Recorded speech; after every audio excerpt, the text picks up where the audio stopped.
We got a big agenda, and I know there's a lot of people that have other things going on, including to watch the Watertown Arrows play in state basketball tournament. Let me fix my chair. What I'd like to do is call to order the Thursday, March 19th, 2015 Board of Adjustment. Roll call, please. Albertson, absent. Dolly? Here. Rhonda Johnson? Here. Shriver? Here. McGuire? Here. Stonebarger? Here. Lawrence? Here. Arnold? Here. Bill Johnson? Here. And Mr. Stein? Thank you. We have a quorum. Thank you. First item on the agenda is the approval of the March 4th, 2015 minutes. I need a motion and a second. Motion by Mr. McGuire. Second. Second by Mr. Lawrence. All in favor, say aye. Opposed, motion carries. Second item on the agenda is Natalie Nelson, conditional use permit 159454, seeks conditional use approval to operate a dog kennel from her home at 1111 3rd Street Northeast. Again, this conditional use request, applicant seeks conditional use approval to operate a dog kennel from her home located in the R1 Single Family Residential District per conditional uses 2114-035, home occupations, and contingent upon compliance with Chapter 2170 home occupation stands and specific rules governing. On 2/18/2015, the property owner, Natalie Nelson, was notified to seek a lawful approval in order to continue operating a dog breeding, selling kennel business at 111 3rd Street Northeast, where she resides in the R1 zone single-family dwelling. Kennel is a listed conditional use only in the A1 Agricultural District per city zoning ordinance 211203. Home occupations may be allowed in the R1 single-family residential district per 211403, subject to conditions. It is up to this board to determine if the kennel is a use that may be approved via the home occupation. Applicant tenant proposes to utilize the main floor of the 4,578 square foot home for business use. Although she can contain the breeding business to less area, she has received and will comply with the ordinance requirements for home occupations. She meets the off-street parking loading requirements. The current landscape and lighting standards may be looked at on condition of the board has any other question. One of the things that was stated in her letter was her that she was certified by the USDA license status, and that apparently has been temporarily pulled and is contingent upon her getting approval from the city. Then they will, according to Mrs. Nelson, reinstate her USDA license requirements. If so approved, I would like it to be in condition that USDA license is achieved. Thank you. With that, I'll open the public hearing if anyone's here to speak on behalf or against the conditional use. And again, it was public notice, and we received nothing pro or con from anybody prior to the meeting. Thank you. Again, I'll open that public hearing if anyone's here to speak on behalf or against the conditional use. Please just come on up and state your name at the microphones because we record this.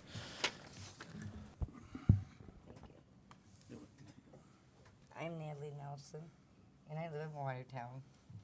This is the only occupation I have. This is my sole living. I can't live out in the country alone because I have arthritis in my feet and my back. I brought things from my veterinarian. I also have a tax identification number. The city gets 2% tax money from each dog that I sell, and the state gets 4%. I brought pictures along with me. And I have, if you'd like to look at any of this, I'd like to bring it up and have a letter from my veterinarian. And then this is my AKC last time. They were at my house to check my dogs. Where they live. And my neighbors are here. Ma'am, would you come back and speak into the speaker, please? So that we try to record it. So. Sorry about that. No, that's all right. Thank you. And my neighbors are here that live next to me. I've never had any complaints about my little puppies. All my dogs put together might weigh the size of 2 German Shepherds. They're only 2 to 5 pounds. And I don't have a lot of them. I live alone. Any questions for Natalie? Yeah, Natalie, how long have you been operating this business? Well, I got a tax ID number in 2007. I didn't know I had to come in front of the board or any of this. I never knew till I got a letter. I would have been glad to do this. Yes, that's right. No, if you want. And you said you have a letter from the kennel club that they have visited your property? Oh, yeah, they come every year. Well, the man that comes and inspects me owns 2 of my dogs. They're little tiny Yorkies. They only weigh 2 pounds. I have my website pictures there and the comments that people made on my website about the dogs they purchased from me. These are quality. There's an AKC. If I would go somewhere and I would die, you could identify every one of them. They're all microchipped. The mothers with their puppies in their pens, their registration is above the pen. It identifies the mother, the father, so you would know if something would happen to me. With the pets that you have and the dogs that you are having for sale, at any given time, what is the range of the number of dogs that you'll have? 12. 12. I don't have more than that. You know, I have to physically be able to care for these. You know, they take grooming. They don't shed. They're hypoallergenic. Anybody with allergies can own them. Stated in your letter that you had like 21 dogs, you got Well, I 12 have females and 5 little pets that are older. Okay, they sit on my couch and watch dog TV most of the day. They're gonna pass away pretty soon. One's 15, the other one's 14, and I love them. They're who I am. You know, I don't know what I'd do without my dogs. I don't have any other way to make a living. So you said you have 12 females, 4 males. Does that include the 5 pets? Yes, So you have 16 dogs. totally. Total. Yes. Sorry about that. I'm real nervous. You state they don't go outside either? No, they go on my back porch with me supervising them. What kind of requirements or regulations does the USDA licensing? Well, on Yorkshire Terriers, it's not required to have them outside because they're little tiny dogs. And I would have had my license on Thursday. She was coming out to give it to me. But when she called and I had to come in front of the board, she told me, well, why should I'm not going to give you a license unless you get approved by the board. She says, if you get approved by the board, call me, I'll come out and give you a license. Her name is Amy. And I've been trying to get this license for a year. This came about before you were not required to have a USD license unless you sold to like pet stores and brokers, which I don't do. My dogs go to private homes. They're loved. They're lap dogs. They go everywhere with people. So- Okay? So your home has been visited by USDA, I'm guessing, and inspected, or is that something she was Yeah, going see, to do? they've been. Last January, they passed a new law that if you have more than 4 breeder females, then you have to have a USDA license in order to ship your puppies. A lot of my puppies, most of my puppies are shipped through our Watertown airport or through Sioux Falls Airport. I only had 2 people pick up puppies last year. So most of them, 100% of my business is on the computer. And so now, this new law states that to ship them, I have to have a USDA license. So they'll come out, you know, she was coming this Thursday, so I thought, well, I'd have my license. When she talked to you, she said, well, just call me when you get done with your meeting. If you're approved, we have no problem giving you your license. These aren't big dogs. I mean, you can ask my neighbors. They've been in my home. My home is spotless. You wouldn't even know I owned a dog if you walked in my home. It does not smell whatsoever. But that is where the problem lies, is if we allow you to have it, we have the next guy who's going to breed labs or another larger dog who's going to say, well, you've allowed it once. But The these size of the dog, I don't think is the issue. It's the number of animals that is the issue. I understand that, but they're not outside. They don't bother anybody. But if we allow you, we could have someone who wants 20 labs inside of a home in town. That's where our That would be issue. outrageous. Well, Or 20 Great Danes, it won't be 20 outrageous to German them, Shepherds. though. Do I you? understand. Okay. But, you know, I have nowhere else to go. I can't move out in the country alone. I can't afford to get movers to move me. This is all I have.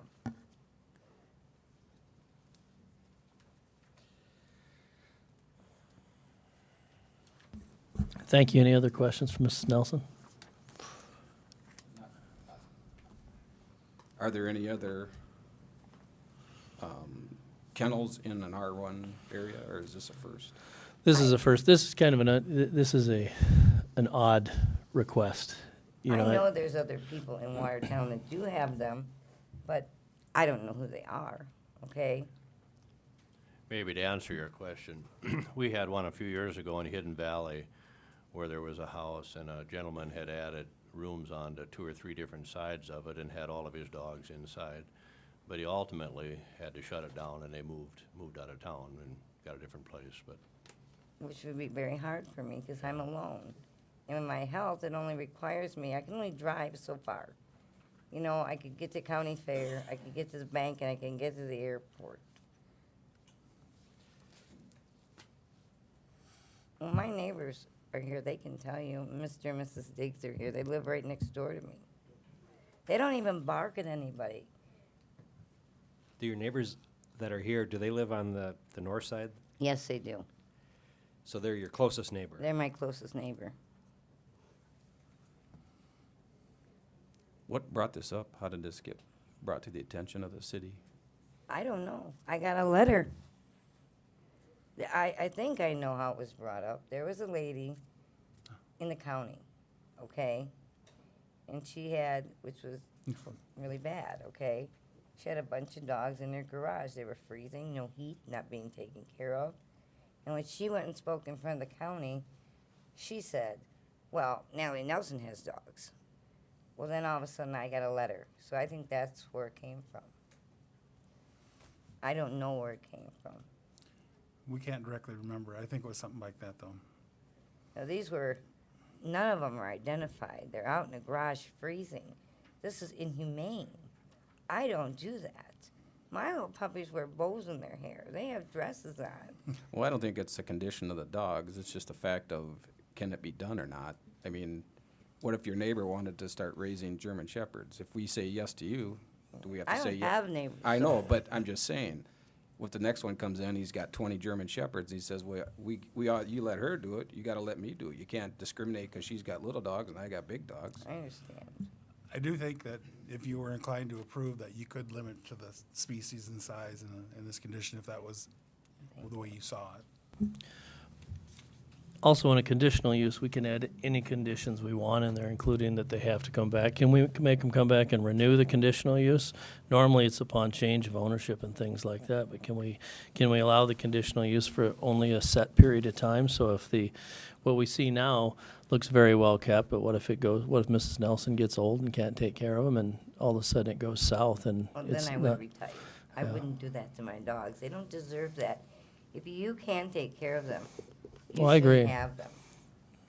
Normally, our home occupations are designed for daycares, internet-based operations where it's a product being sold or marketed, where there's very little activity. And I understand there's very little activity here, but it is a very odd request for in the city limits. Any other thoughts before I close the public hearing? I think the R1 is not a proper designated area for a kennel. I think kennels would be more appropriate in the I1 area. These dogs can't live outside. They don't have hair like that. They don't have undercoats. They have hair like we do. It's impossible for them to be living in a kennel. But by granting you this license, we are granting you a kennel license. And that's what I mean. I don't believe a kennel is appropriate in the R1 zone. Anyone else have anything to say in the open or want to talk to anybody else before I close it? I would just make this comment. To the extent that the board may consider it, I will say that I have driven by your house, and as far as the yard and, shall we say, any telltale signs of animals, your yard is spotless. The area behind your house in that porch where you let the dogs out, again, that's also a small area, and had it not come before the board, I presume that most people driving by your house would not know that there's a dog kennel, or, you know, that you're breeding dogs there, but, and again, I don't know if that's something that the board will consider or not, but it does not seem to be very invasive in the neighborhood, in my view. Thank you. Ken, what is the maximum by city ordinance? What is the maximum number of adult dogs you can have at a residence? 3. Okay.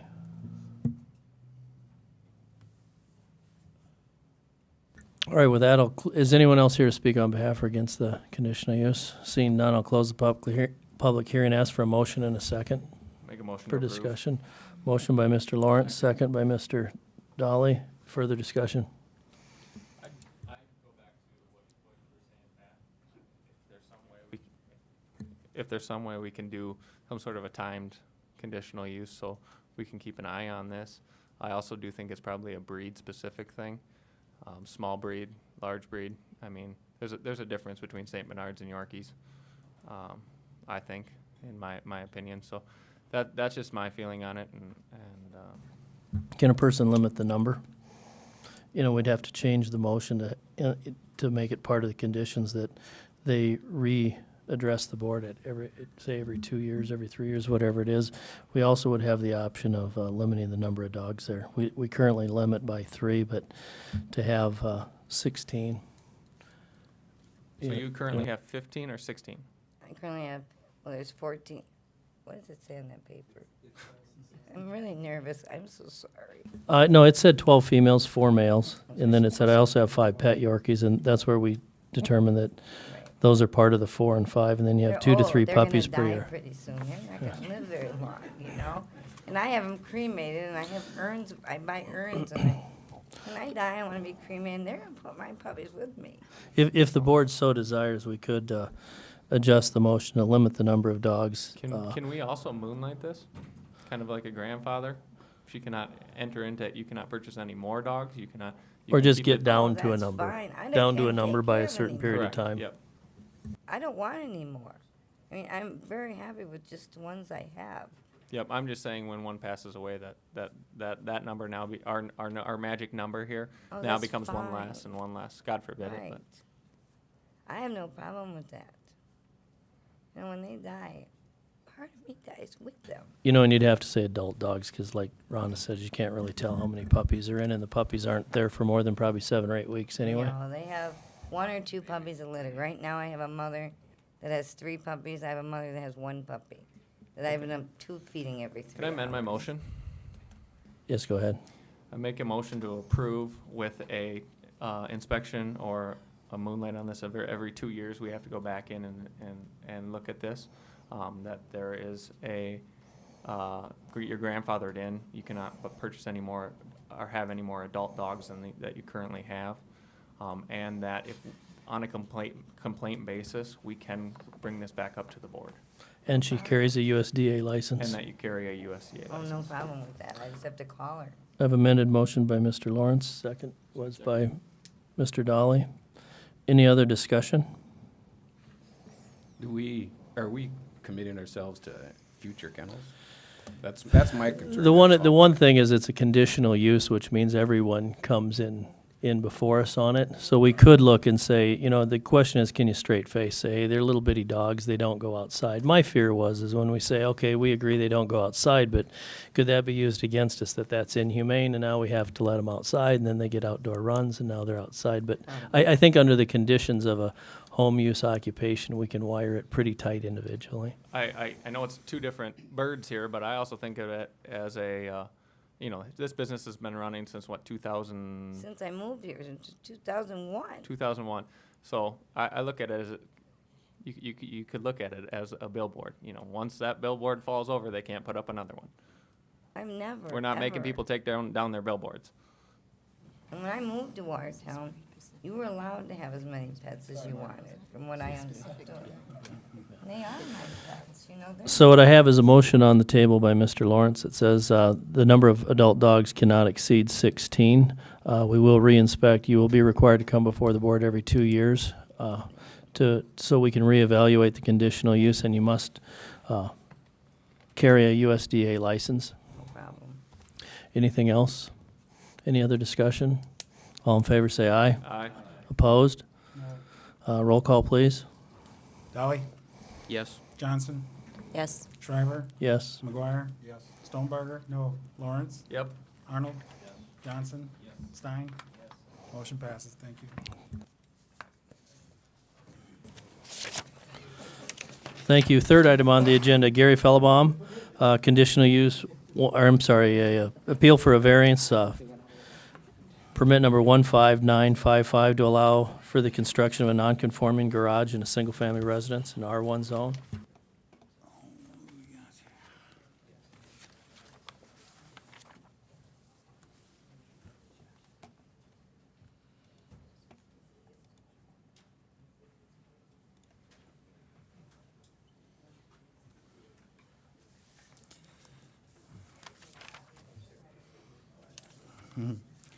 Yes, this is the application was submitted, request to construction a non-conforming 504 square foot, 14 foot by 36 foot garage addition onto an existing compliant single-family dwelling attached garage. And the structure is proposed to be constructed 4.2 feet from the side north property line where 7.2 feet is required. Staff finds there is currently a fully compliant structure, single-family dwelling, sitting on a substandard parcel, though standard for the neighborhood, located in the R1 single-family district. There is possible sufficient buildable area on this parcel to construct a compliant 11-foot wide addition, resulting in a 23-foot wide attached garage instead of 26 without variances. This has been public noticed. All public notice requirements have been met. The adjacent neighbor to the north has contacted us to say that she has no issues with her neighbor building the garage and supports his request.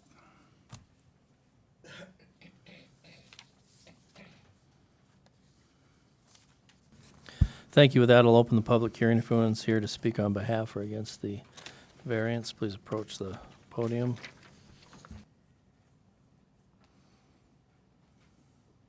Okay, Ken, in kind of in a nutshell, to paraphrase this, he's on a 72-foot lot. I can't see quite, is it a 14-foot addition he's putting on here? That's what he's requesting to the north, yes. 14-foot, it'll be 4.2 feet from his lot line, where the current ordinance requires how much? 7.2. 7.2 is based on that he's less than 75 square feet, or 75 front feet, so it's the 10% rule. It's the 10% rule. So he's asking for a 3-foot variance on that side. Can you expand it out a little bit so we can see what the rest of the neighborhood looks like? Yeah, maybe too far. Not that far. Yeah. What we want to get an idea is that customary up in that neighborhood? I drove by that area, and some of the houses and areas there are really close together. In this particular case, there's a big span between the two houses, and so the direction he's going to add on to 14 feet, it's bigger. The space between the two houses is larger than most of the other properties along that stretch, if that makes any difference. Tell me about, Ken, as far as the peaks on it, as when the water and snow runs off that roof, is it gonna move toward the neighbors, or will it move toward the drainage be the same as what it currently is? We don't want to make sure we're not putting water on it. When we get that close, we don't want to put water on the neighbor's lot. Right, I haven't looked at the contours. I drove by it, but I wasn't looking at that per se, but there's the house to the north is approximately 12 feet from the property line, and we can certainly make a condition that gutters and water is controlled with regard to the request. Because the gutters will be on the neighbor's side. It'll slope neighbor's lot lines here, and the roof is this way, so, okay. What side is that? Is that the north? Ken, when you looked at the property, did you look at the, again, getting back to the roof line thing, to me, it seemed like if we just changed the roof line of his existing one-stall garage, that he could make it a two-stall garage if that's what he's after, and either stay within the parameters of the setbacks, or be closer than what he's now looking at, 4 feet, 4.2, yeah. 4.2 feet. Did you look at the building from that perspective? Well, when I drove by, I was just making the general observation of how I thought it would fit on the lot, and other than being against the ordinance, I really didn't see much issue with it. I didn't think it'd be a deterrent to the neighborhood or to his neighbor for drainage or anything else. So. Can you Say- pull up the sketch of it? I wanted to look to see. Say, Four- can we- 14 feet is being added on to what? To make the total garage size? It'll be at 14 plus 12, so it'll be 26 foot wide with the addition. 2 doors or 1? It'll have 2 doors, I'm sure. Well, Dennis, from a builder's standpoint, when you're gonna put Where's the 2 owner garage here? doors, what does it look like to you? I mean, he's got 12 foot with 1 garage door, and we're gonna add another 14 feet there. Now we're 24 wide, 26 wide instead of 24. Gary, is that what you're trying to do, is get it 26 feet wide? Yeah, essentially, we would tear the one stall off and then build on the, going on an angle. And, it could be 1 or 2 stall, I guess that's to be determined. you mean 1 door? Do you mean 1 or Or 2? one, gonna- yeah, 1 or 2 It'll be door. 2 stall if you, Yeah, he's 2 approved. stall, 1 or 2 door. You're gonna tear the one off, you're saying? Yes. And then add on, so you have 2 Yep. stalls? Yeah, it's not tall enough right now to, Yeah, that's the that would be issue. better, yeah. Why not 24 feet, why 26? Just more room for 2 vehicles. Dennis, when you guys build garages, we used to see a Well- lot of 24 by 24s, but you don't see them anymore. No, I think anybody would say it's nicer to have 26, but when you're limited on space, years ago, a 24-foot wide garage was adequate. So you can still get 2 doors in a 24-foot garage. You have to put your side door on the side to come out. You're not gonna get a side door or passage door coming out along with your overhead doors, but years ago, 24 feet was the standard. So you could back off to 24. Sure. That would give him how much side yard, Pat? Would we have for? Give him Yeah, 6 feet. 26. If you went 25, then we're back to, you're making me waste material from 24 to 25 and not taking to 26. Could you live with 24? I'd prefer 26. I assumed you did. And Jason made the comment, nowadays with as big as these vehicles are, you do run into problems. You can't you get 2 cars in the garage, you can't open up your doors. With 24? Yeah, it Well, it's gets tight, off, but I mean, know. There's a lot of 24-foot wide garages around, though. That only comes into play if you're opening your doors at the same time. I mean, And you have a snow blower yeah. And a snowmobile and an ATV and an ice shack all put in that we there. have to put inside.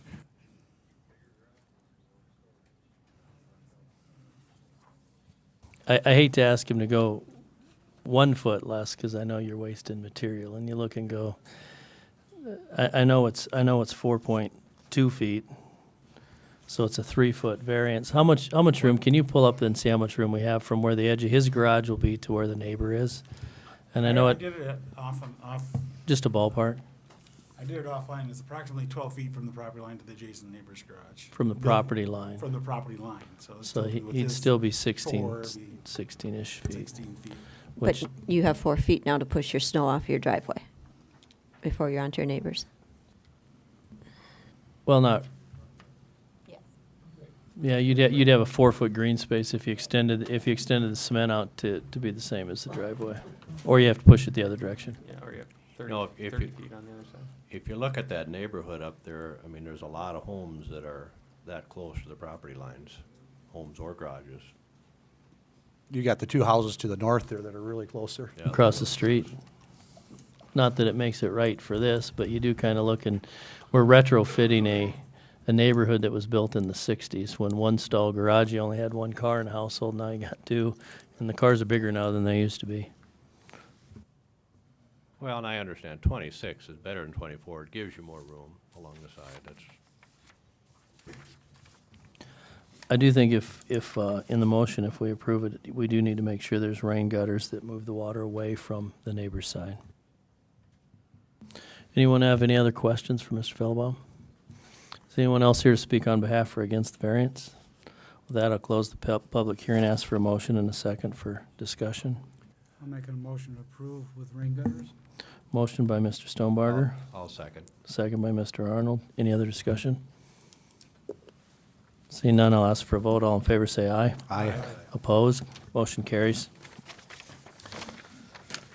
4th item on the agenda, Matt Nelson, variance, or building permit number 15953, appeals the terms of construction of a non-conforming garage in a single-family dwelling located in R1 zone.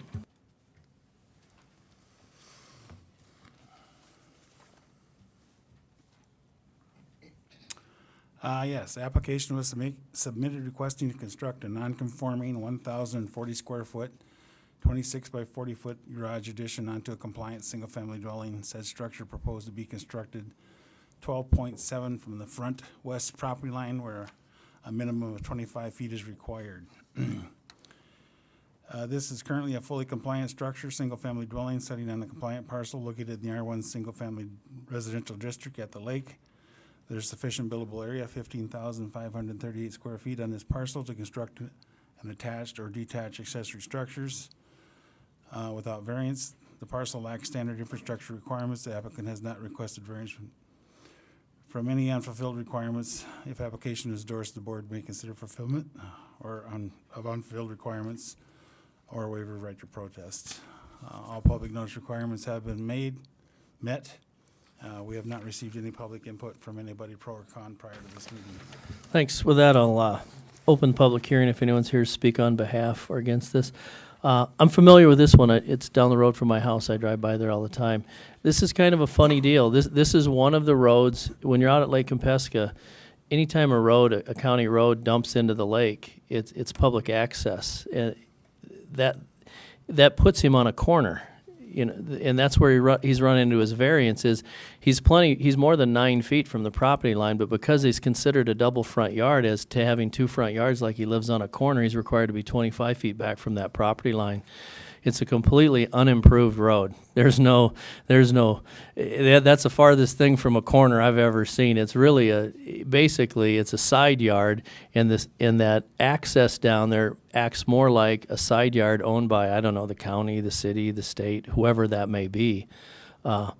But boy, to have to be 25 feet off that, there's many of these around the lake, and when you don't see them unless you're looking for them, because they look like they're people's yards. Most of them have grass and trees and shrubs, and they're actually public access points that the city, county, state isn't interested in vacating.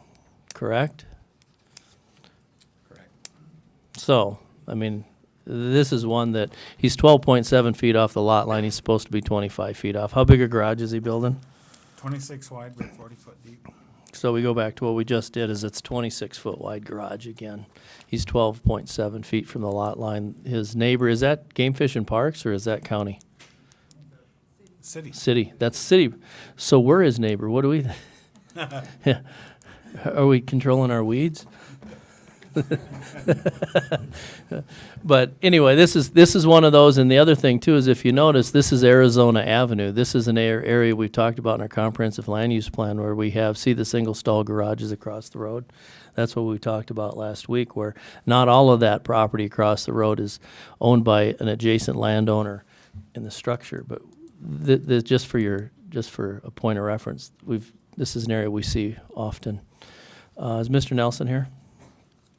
Can you come on up in case anyone has any questions?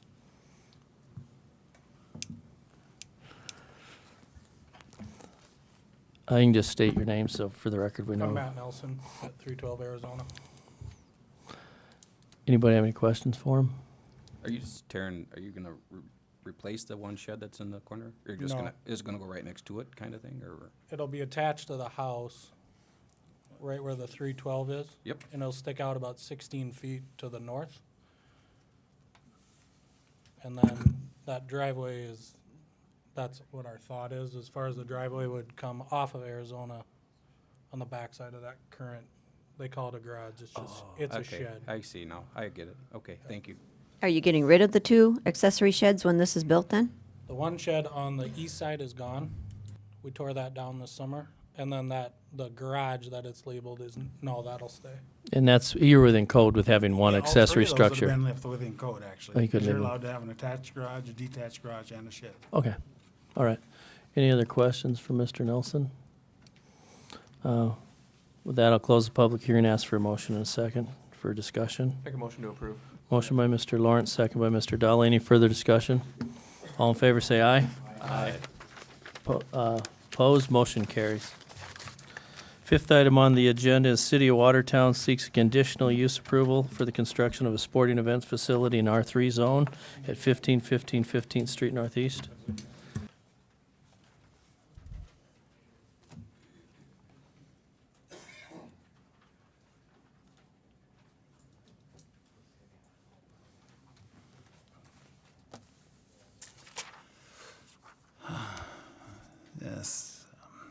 Applicant seeks approval to operate a community sporting event and recreation facility in said structure pursuant to 21-20033.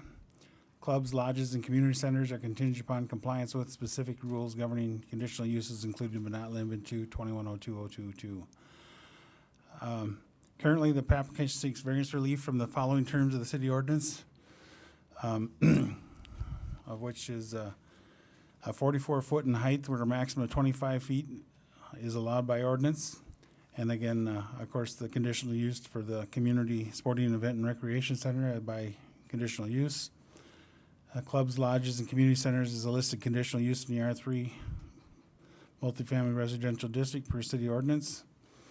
The property is also subject to compliance with off-street parking, landscape, and lighting requirements, which will be fulfilled.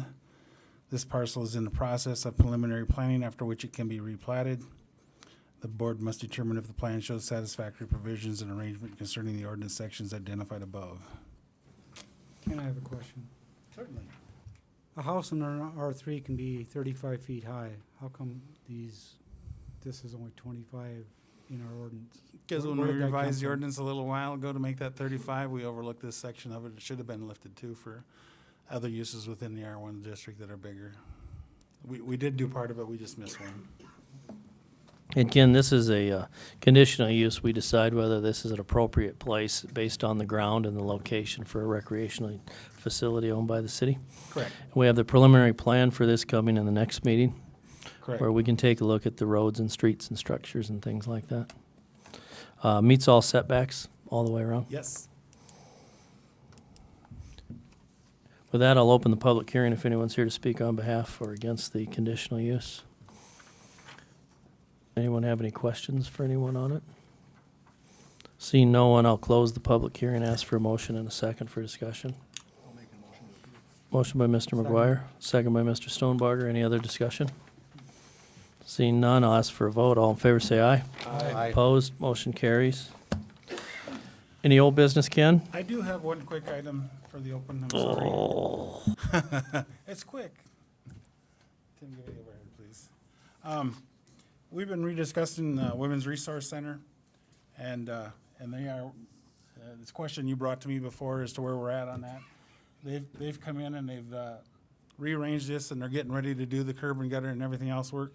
The only thing is that we're back here asking about, this is actually Jensen Avenue. I know it doesn't show up very well here. And Jensen Avenue was intended to be replaced at the time when they were gonna do this concurrent with that, while Jensen Avenue has been pushed back a few years. So the only thing we're asking right now is that the curb and gutter along Jensen Avenue, not requiring them to put that in now. We'll make the driveways, we'll have the parking, we'll have the grass and everything else. The only thing is we just want to omit putting in the curb and gutter at this time until it falls in with the street. This is discussion between Sarah and myself, and we both concur that this is a reasonable request to make. Curb and gutter has a life expectancy of 20 or 30 years. We'd be asking them to put it in and then tear it out in 2 years. Probably something like that, or 5. And- There's no elevation or anything on that, but I want to make sure when we put it in, it doesn't run the wrong way. That's just it. We don't want them to put it in, so it does have those kind Okay, of that's- problems. that's what- We're trying to avoid that issue up front. Right now, all we gotta do is maybe add a little more dirt in the future and You just and need an- re-level the grass or something instead of trying to recreate an elevation that they already set to. Because that water puddles up over there pretty bad. Yep. It needs study before it's done, so. Right. Do you need anything in form of a motion or just a head nod? If you say it's good to go, I'm good to go. I'll make Anybody- a note in the record and I'm good. Anybody have any issues with it? Nope. There's your Thank you head very nod. Need a motion to adjourn? So moved. Motion by Mr. Lawrence, second by Mr. Johnson. All in favor, say aye. Opposed, motion carries. We are adjourned. We'll go straight to the Plan Commission meeting unless anyone needs a break. You know, I could use some coffee. We'll give these guys a chance to get set up. Yeah. Might have to stay. I'm missing the guys.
Jeff, are you ready?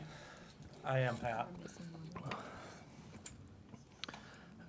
All right, we'll start anyway, and then Mr. McGuire's here. We'll just do his roll call last. Maybe he'll make it back. I'd like to call to order the City Watertown Plan Commission Thursday, March 19th, 2015. Roll call, please.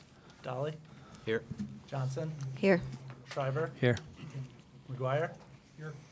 Stoneberger? Here. Lawrence? Here. Arnold? Here. We have a quorum. Thank you. First item on the agenda is the approval of the agenda. Any adjustments to it, Jeff? I move. Motion by Mr. Arnold, Second. second by Mr. Lawrence. All in favor, say aye. Motion carries. Second item on the agenda is the approval of the minutes from the February 19th, 2015 board meeting. Motion by Mr. Lawrence, second by Mrs. Johnson. All in favor, say aye. Opposed, motion carries. Third item on the agenda is the road addition, the annexation, zoning, and plat. Do we want three separate votes on three separate resolutions? Yep. Thank you. All right, as you guys remember, last year about June, this property came in and requested to be annexed and zoned C3 highway commercial. That request was granted, but the question was asked, why did they only annex to their property line, which cut a building in half? And the reason at the time was, well, that was all they owned. They didn't own the property farther south. They have since purchased the property farther south, highlighted here in red, and they're requesting to annex that, zone it C3 highway commercial, and then plat their whole lot, their whole 6-acre property. The part that they're annexing isn't, I mean, it's conforming, it's consistent with the comprehensive land use plan, and it fixes their property line going through a building. Thank you. With that, I'll open the public hearing if anyone's here to speak on behalf or against the resolution. The first resolution is the annexation. Right. Yeah, we'll annex it in, then we'll zone it. And Do they own the land right behind it too? No, they Purchased with their just that purchase, property? they just purchased that highlighted in red. and it's a compliant lot in size. It did have some variances with the existing buildings, but those were there, Okay. prior to this. It's more conforming now than it was Before. before. Okay. Anyone have any questions at all? It's currently 3 individual plats that are going to be combined into one. Yeah, it's unplatted, it's all by legal description, so then it'll be platted into a lot. Just what's hashed is platted into a lot, or No, everything in front of it? So it'll all be the whole one thing- large the lot? Whole thing will be one Okay. 6-acre lot. Thank you. With that, I'll close the public hearing. Any other questions? I'll ask for a motion and a second for discussion. Motion by Mr. Dolly, Second. second by Mr. Lawrence. Any discussion? And this is for the annexation resolution 2015-04. All in favor, say aye. Aye. Opposed, motion carries. Next item is the zoning of it, resolution 2015-05. Yep, and it's already to the north zoned C3. They just want to zone this C3 so that their property's all zoned C3. Okay, with that, I'll open the public hearing if anyone's here to speak on behalf or against the zoning. Seeing none, I'll close the public hearing. Ask for a motion, a second. Motion by Mr. Stonebarger. Second by Mrs. Johnson. Any discussion on the zoning? All in favor, say aye. Aye. Opposed, motion carries. Plating, do we vote on the plating? Yes, with this plat, because right at the north of the property, they are dedicating 33 feet of right-of-way. And whenever a plat requires right-of-way dedication, it comes before you guys. So And so they're gonna give us 33 feet of right-of-way on their side. it's already there, but it's, according to records, they own that land, and it's gonna be platted and shown that is. That way now it's public right-of-way. Yep. Okay, with that, I'll open the public hearing. If anyone's here to speak on or for or against the plating. Seeing none, I'll close the public hearing. Ask for a motion and a second for discussion. Motion to approve. Motion by Mr. Lawrence, second by Mrs. Johnson. Any discussion? All in favor, say aye. Aye. Opposed, motion carries. Item 4, the Turbis Second Edition plat.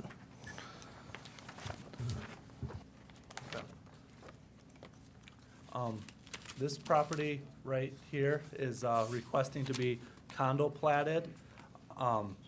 Currently, this this is part of a lot, and it has an area of about 55,000 square feet and a building on it that is 21,600 square feet.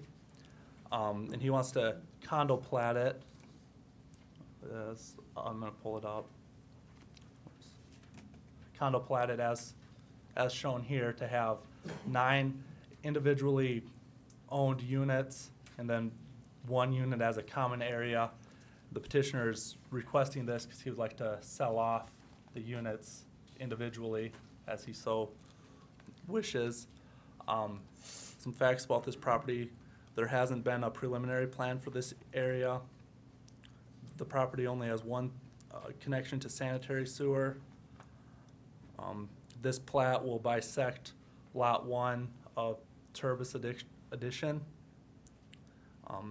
All condominium plats will need to be approved by the South Dakota Real Estate Commission, and a master deed will need to be prepared spelling out the uses of the common area, the parking areas, maintenance of the common areas, et cetera, stuff like that. That'll have to be. Is that, as far as the uses of it, as to how, is that something that is for public record, or is that just for that condo association, basically? It'd be for that association, I believe. Yeah. Okay. But it's Do we govern that, or, do we don't babysit that, do we?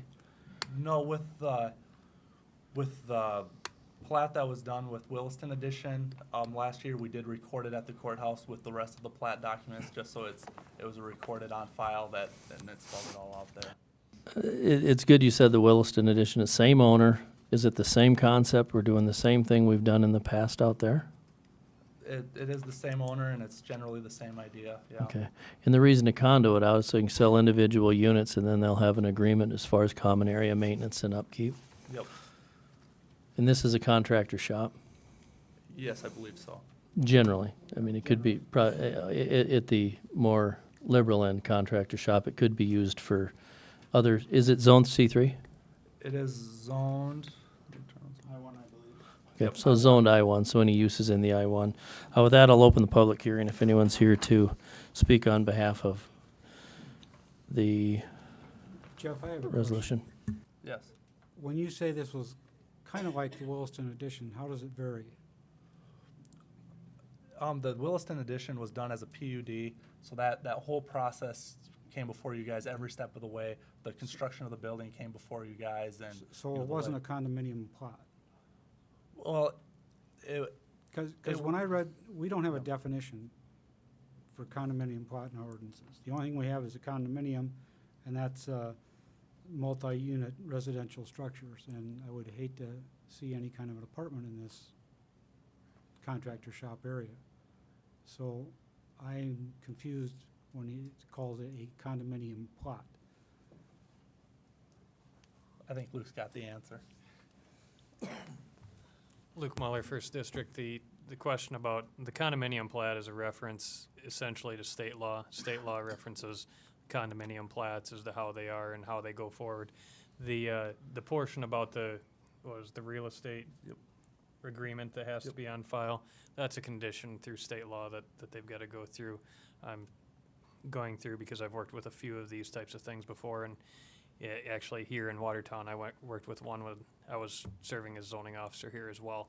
But again, condominium plat is a type of a plat through state law is where it comes from, and then you guys handle it as a form of a plat. The portion that Jeff was referring to, you did have a similar process. The difference is like Jeff had said, that was a planned development. That was just the type of plat, if I remember right. Yep.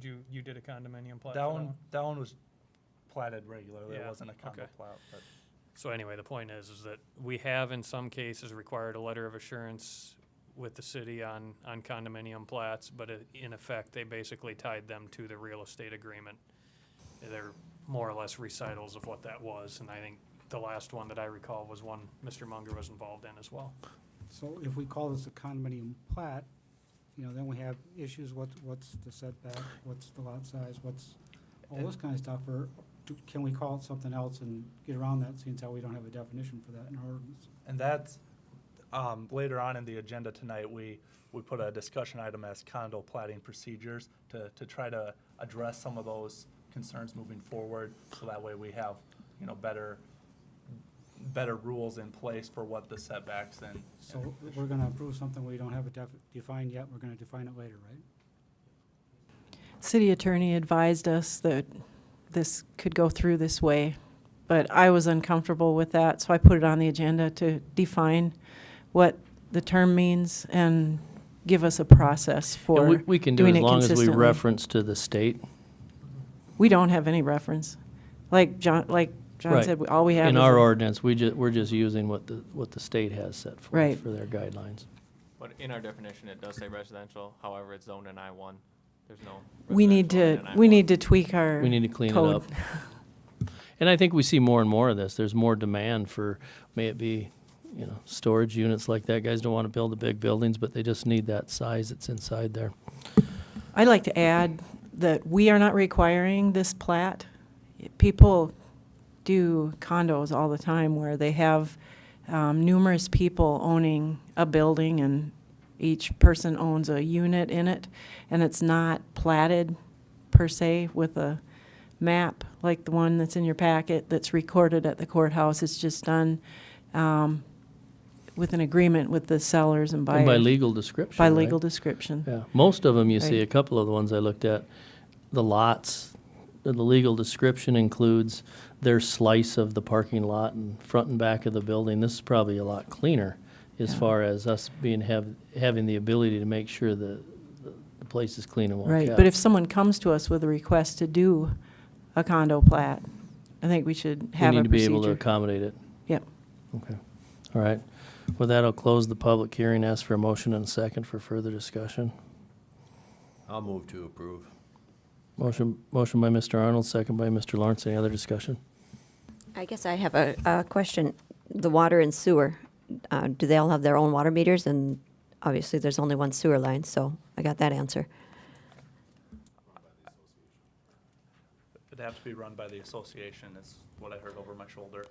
So that'd be part of their master deed or whatever, would have to spell that out. And I think That it would be included. different based on every building. Some buildings that are condoed out, let's say you have a restaurant in one, they'd probably have their own water service, but I suppose every building would be a little different, and that's something that, should we look, is that something, Sarah, that we would incorporate in our, I mean, I know we say each building has to have their own sewer hookup, and in this case, you really don't want 9 sewer hookups. We actually would, if you're gonna, I mean, if this were coming to us before the building were built, we would require 9 separate 9 separate connections. connections. It's hard to do that once it's built. Right. We can't stop people from selling out in a condo fashion By description. by description, but we're trying to facilitate them making it legal. Okay. So we can make our code a little better to be clear in that way. Thank you. Any other discussion? I have a motion by Mr. Arnold, second by Mr. Lawrence. All in favor, say aye. Opposed? Motion carries. 5th item on the agenda is Stony Point 3rd Edition Preliminary Plan.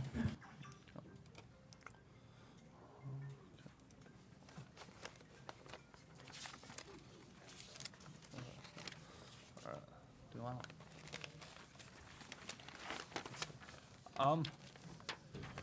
Well, as we remembered, this is for this area here, and we received concept plans a few months ago, and we reviewed those both at the Plan Commission level and as the design review team.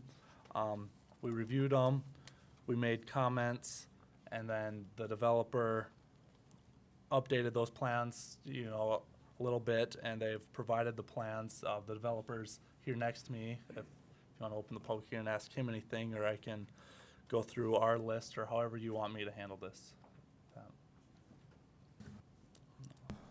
Let's do it this way. We'll talk a little bit, then we'll open the public. I think we talk a little bit, then open the public hearing, so Yep. the public knows what we're looking at, because it's Stony Point's been a little bit of a moving target for the last 6 months. Why don't you bring up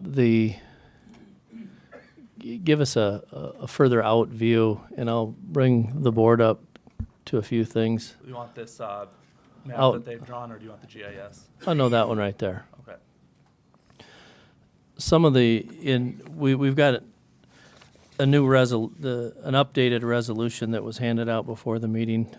There was 19 items on the resolution that we wanted to address as we went in there to make sure that it was there. The first thing that most of us saw is that the road, when this first came to us with the northern point of that point put on there, it was under everyone's understanding that before any other lots were platted and developed, we would have an access from the south.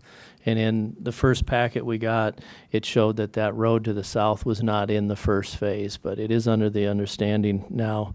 The developers talked to us earlier today that that is part of the first phase. One of the other items of contention that were out there is there's a 404 permit pending in place with the Corps of Engineers, I believe, Bob, on the left side of your map right there. Where that road goes will be dictated by whether or not that 404 permit comes through. And the developer has agreed. What our fear was, my fear personally, and I know Dennis Arnold had spoke to him earlier, is that what our fear was is that road wouldn't be put in, yet those lots to the north would be developed. And we have an easement. If you show the easement right there, there's a small road, an easement road right there, where a few of the lots up there have access to that easement. What we didn't want to do is add 15 more lots in use of that easement. The developer has agreed to put in that road. Temporarily, it will be a hard-packed gravel road maintained by he and the association there until that 404 permit is either approved or disapproved, and then that road will be put in at that time. It doesn't make any sense for us to not allow him to move forward while he waits, and it also doesn't. We don't want him to put a road where it inevitably wouldn't belong. The other area of contention that we had last time we talked about this was the road widths. Were we going to do ditches and swales or curb and gutter? And we worked through some of that today, and we'll get to that later. And the other one was the drainage, as to where the drainage is going to go. Is it going to sit on the right-of-way? Will there be quality, I don't want to say devices, but quality control for that? And all of those, as we hashed through them earlier today, the developers agreed to the conditions that the city has asked. So with that, I'll open the public hearing. What I don't want to do is to get into discussions of things that are out of our context or out of our jurisdiction, like whether you're going to trench and where you're going to fill. That's a core issue. That's a state game fish and parks issue. And if what we're looking at here is the assumption that he got all the permits that he needs. If he doesn't get all the permits that he needs, then we come back to the drawing board. And then we'll definitely have some modifications onto where that road will go and how it will work. But with that, I'll open the public hearing if anyone is here to speak on behalf or against the preliminary plan as we go through the preliminary plan. Step up to the microphone.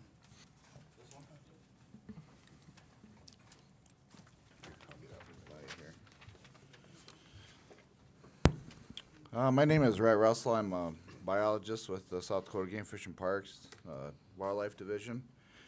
And so I'll speak on behalf of the department's view of this development. Obviously, our number one concern is what I would consider the liquid lots on the west side of the development through the wetland.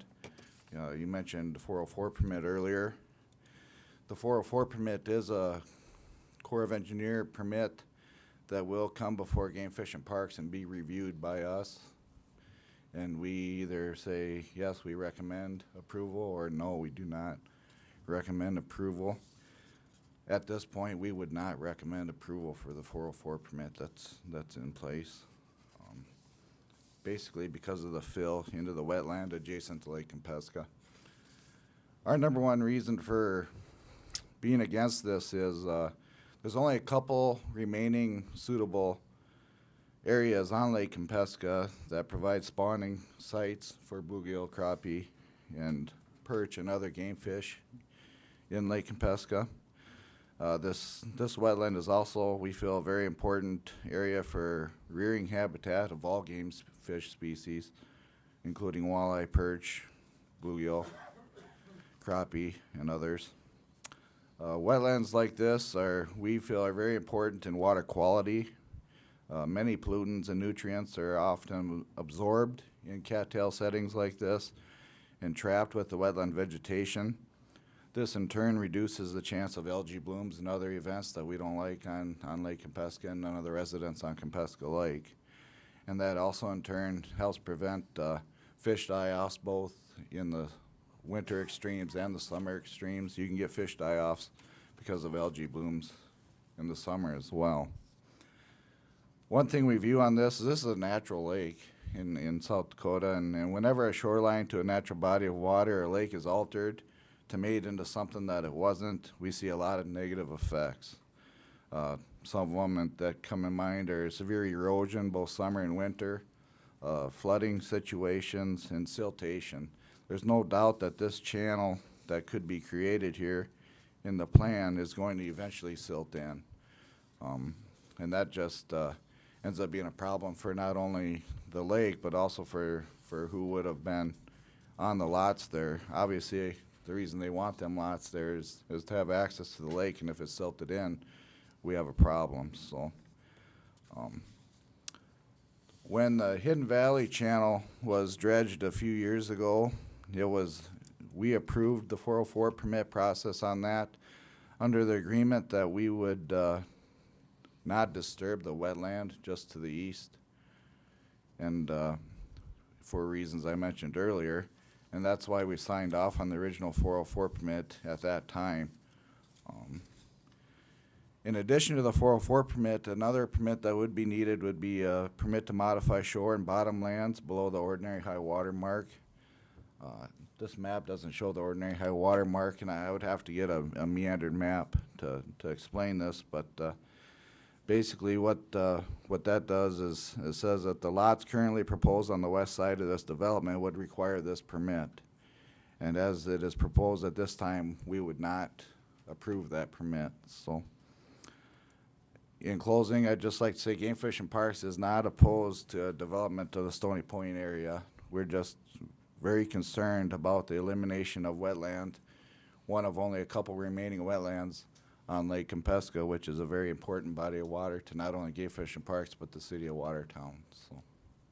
Thank you, Ray. I should state too that the 404 permitted area is in phase 2 of this project. What we'll look at today is phase 1, which is the northern lots and some interior lots. If you can point out up there, Jeff, phase 1 is the lots on the lake to the north, and then some interior lots. And the reason the developer put in the second phase those southern lots, and in the third phase the fill lots, is because he knew he would be waiting for the 404 permit. The one thing we did talk to him about is, can you actually get that road in there without disturbing those wetlands? And they feel they feel that they can, and if they can't, they're willing to move that road to the west, I would say, closer to the cul-de-sac. They have some conceptual plans, I believe, Bob, as to what you would do with that road if the road can't go there, where they would like to put that road. So, anyone else here to speak on behalf or against this? I have a map of the ordinary high water mark if anyone wants to see it. And again, that has to do mostly with the second phase of exactly where that road will get. But like I said earlier, our main concern was that a road would come from the south to service those, so we didn't put them on the correct me if I'm wrong. western easement. If we pass this, and that's an if we pass this, and it doesn't get a 404, we're back to the drawing board. Exactly. Okay. The 404 will definitely supersede where that road will go. If the 404 doesn't go through, and again, that's another body that makes those decisions. What we make the decisions is when they plat this, are the lot lines right? Is the sidewalks right? You know, I don't think we're in a position to say yes or no on the whole thing. But I see someone else there to speak. Wouldn't it be better off just to table it until they got that passed with the 404, so we didn't have to go through it twice? No, I don't think so. I think the developer can put a road in there, a temporary road right now. And if the 404 doesn't go through, then his permanent road will move. And this should all happen within a short period of time. Once you start selling lots and developing lots up there, people aren't going to be content to drive on a gravel road. Jeff, maybe you need to point out, if the 404 didn't pass, where the road, the section of road we're talking about that would get moved. Or Bob can show you there too, but. So this portion of the road right now, as it exists. On those 4 lots. It exists Just to on have those 4 these, lots. to have room for these lots, but if the permits don't get approved, it'll get shifted to the east. If I might. Would that have It'll to, get shifted toward that cul-de-sac a little bit.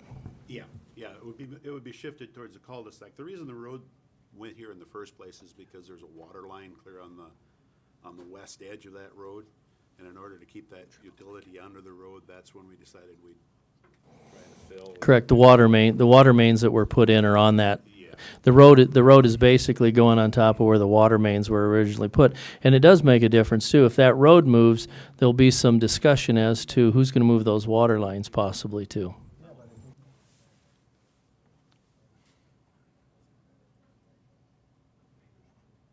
Go ahead, state your name. Yeah, my name is Doug Alvine. I'm with the Campesca chapter of the Isaac Walton League, and there's quite a few members of the Isaac Walton League in the room here today. And I'm just here to express that we have serious concerns and would oppose any development of that large wetland that Red also talked about east of the Hidden Valley. If that was done, I think it'd have very negative effects on Lake Campesca with the fish spawning, fish habitat, water quality, water storage, wildlife habitat. And we just feel it'd have a very negative impact on the lake, and we just want to go on record as saying that we would hate to see it done. Thank you. Thank you, Doug. Jeff, do you have a map of what the wetland covers? Yes, I do. The wetland is in blue. Is there an overlay of a plat on the, do you have that by any chance? I can move it down so that the Okay. Point, or the plat that we're looking at, just to see what lots and what's gonna be in that wetland? And I would think by us moving forward with a preliminary plan doesn't have any bearing on that 404. Because we're working on phase 1, that 404 is in phase 2. I don't have those plans on GIS. Okay. Tim, if you'll switch to my computer, I've got it up.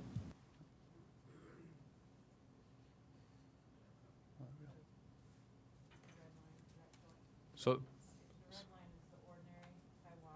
Okay. You need to turn your mic on if you got it. Sorry, I thought it was on.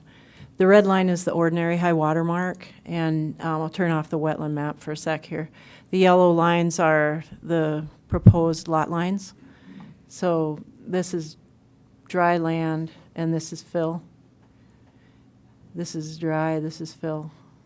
And the wetland matches fairly closely. The wetland map was drawn before GIS was invented, I think. The red line was drawn based on aerial photography contours developed in 2000 and then double-checked against the contours developed with another aerial photography done in 2007, so I'm fairly confident of it. The ordinary high water mark is defined by an elevation. So according to that, the road that is proposed would be outside of the high water? The road would be outside of it, but the fill to build the road might extend into it, so they'd have to move the road in order to get the fill in for the road. When they fill for that road, none of that fill can go into that wetland if they don't get their 404. If you look, what we're talking about mostly today is I would say is it a north-south road there that's going right and left there? The other road that goes, yeah, right there. We're actually talking, the phase 1 is everything north of that, toward the point, I guess you'd say, is the north side.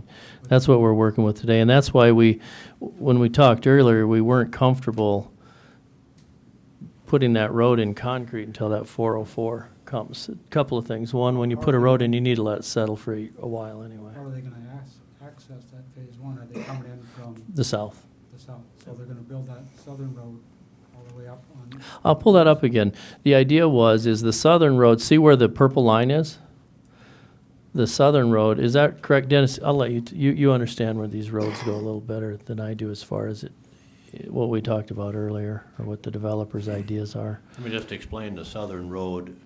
When it became necessary for Mr. Drake to get access into his property, and that was not possible from the east, there's no other way to get into there, so we take that back to last summer in the discussions. My concern in my development was the integrity of what I've started. That was a concern. And I was also concerned about the homeowners that have already bought lots. I wanted to make sure, number one, that anybody that bought a lot, built a house, that all of a sudden, they've been assuming and knew all along that someday they'd probably be a house beside them. So I wanted to make sure that now all of a sudden those people didn't all of a sudden become a corner lot. So they're still gonna have a house beside them. That's why we put the road, or I agreed to let them put the road where it is there. Both of those lots on each side of the road, both those lots right now are 144-foot lots.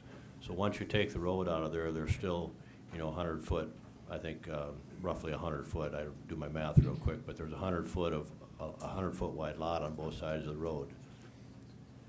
As it goes back into the wetland or the pond that I've been working on there, that particular pond was determined to be non-jurisdictional. So at that point, I could have filled the pond or dug the pond deeper. And I had no interest in filling it because I wanted to keep wildlife and wanted to put some fish in it, which I did last summer and so forth and so on. So I've started that. Now what'll happen, they're gonna have to get through the corner there of Mr. Katkey's lot and my pond that I've done. And what the developer has assured me is that they'll have to restructure that western side of the pond a little bit, and they'll riprap that for me and then get back in. I think in talking to Mr. Drake, if the 404 doesn't go through and he moves his road over, then when it goes through the back property line to get into him, it'll stay probably right on the high point of that crest of that knoll that goes up to the north through there. So I don't know if that answers your question, Pat, if that's what you wanted. Yeah, I think so, because what we're planning on is a hard surface road that comes off a hard surface road and goes up, correct? And then it will go to I would say an improved road, a non-asphalt road, until the 404 is determined as exactly where that road will be. We don't want to put a road and then have to move it later. The other thing I want to mention is that when I started my development, I was required to do certain things, which, looking back on it, I think the road, Prairie Hills Avenue, is wider than it needs to be. And at the time, I didn't want to make it that wide, and I also would not have preferred curb and gutter on it, but that's what I was required to do. I wanted more of a rural setting. But since it's all started that way, for the integrity of my development, as that road leaves Prairie Hills and starts up to the north, I have requested, and the developers have agreed, to put curb and gutter and sidewalks on that road as it heads north into his property, so that when you go through Prairie Hills, it's still going to continue to look the same, even though, as we get deeper into this discussion, north of me, it's going to potentially be different if we approve it. It'll transition from the curb and gutter into more of a rural setting. But I didn't want that in my development just because I've got it started one way and I want to protect the integrity of what I've got, and they've agreed to do that. So.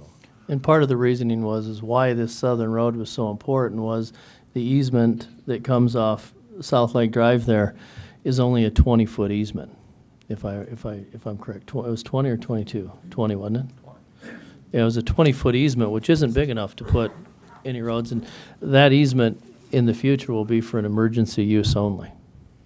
So that's why we worked so hard to get that road out of the south and not move it into phase 2 or phase 3. We needed it in phase 1 so that as soon as those properties are developed to the north, they can access it from the south rather than from the Pat, I think from South Lake. Conda would maybe like to say. Hi, Conda, you can come on up.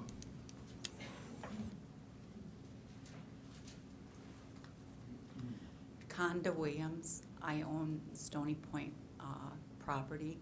My concern is the easement road that they may be in jeopardy at this time when they're proposing to develop their lots. I am also concerned about the back road that they call Williams Drive. If that turns into a road, am I obligated to pay for half of the road that goes there? And I'm also concerned about the drainage in that upper area because my land is lower. Will I have problems with drainage? I was under the impression when we started this process that the people that bought property already could use my existing road. I wasn't aware that it could turn into a commercial area for people to come and go with the building. I'm concerned with my property being jeopardized if in the future I would choose to sell it, if my property lines are changed and if the roads are changed. I can address a couple of those. There's one on Williams Drive, and it's actually, Williams Drive only extends to the edge of the developer's property line. So there's no intention for Williams Drive to go across your property that would require you to participate in that at all. As far as the easement that goes across there, it was, when it first came, there was just a few lots at the north that had access to that. And correct me if I'm wrong, Bob, but we'd talked about that would be used for emergency vehicles only to move through there. Yeah, the whole concept is get all the traffic off there and make that so it's just purely, the one side of it, in a perfect world, I'd like to get rid of that easement altogether, but the city won't let us get rid of that easement altogether because if we have a fire or an issue down on the southern end of that road, there's no escape for anybody to the north. Say a tornado comes through and causes damage there, we have all those people trapped to the north. So that easement should actually be used less to the form of emergency use only, and the southern access being there. As far as drainage, the question was, would the drainage load be more or less? And they assured us today that currently there's 6.5 acres of land that drains across your property, Conda, and now it will be down to 4.3 acres of land that will drain across that. And we've gone as far as the developer has agreed not to improve Stony Point Drive on your property line and leave that as gravel. Conda, that's the road yesterday when I was over there and you and I drove back there. The concerns that you had with your existing driveway, and actually your existing driveway is on the neighbor's property now, and you're concerned if a road went through there and so forth and so on. What the developers have agreed to do, as we met today, is they're not going to develop that road now. So there won't be a road there. So the road on the north will just stop at your property line. The reason that road was scheduled to be developed is there's sewer underneath it. And the city says if you put sewer and water, you got to improve the road on top of it. We said, we'll see what our board says, but we're hoping to be comfortable of not improving that road until those lots on that side of the lake later on, possibly phase 3 of their development. We're not the final decision on that, I want you to realize, but that's what we've asked him to do, and he's agreed to do that willingly, to not put that section of road in right now, because he's not doing anything with that commercial property up there now anyway. So that hill with the trees and everything that you enjoy, he tells us, and he can tell you himself, but that'll all stay just like it is. So. And the easement road then, is that going to be used by them at this time? Well, the easement road, he still has an easement from you or through Gary to him that he can use that road, but the road will only be used for emergency vehicles. That's where we're trying to get the road to the south, is to divert all the traffic that direction, and then, so that we don't. Yeah, we don't want to really wreck the aesthetics of that driveway, that road. It's not big enough to really serve the purposes.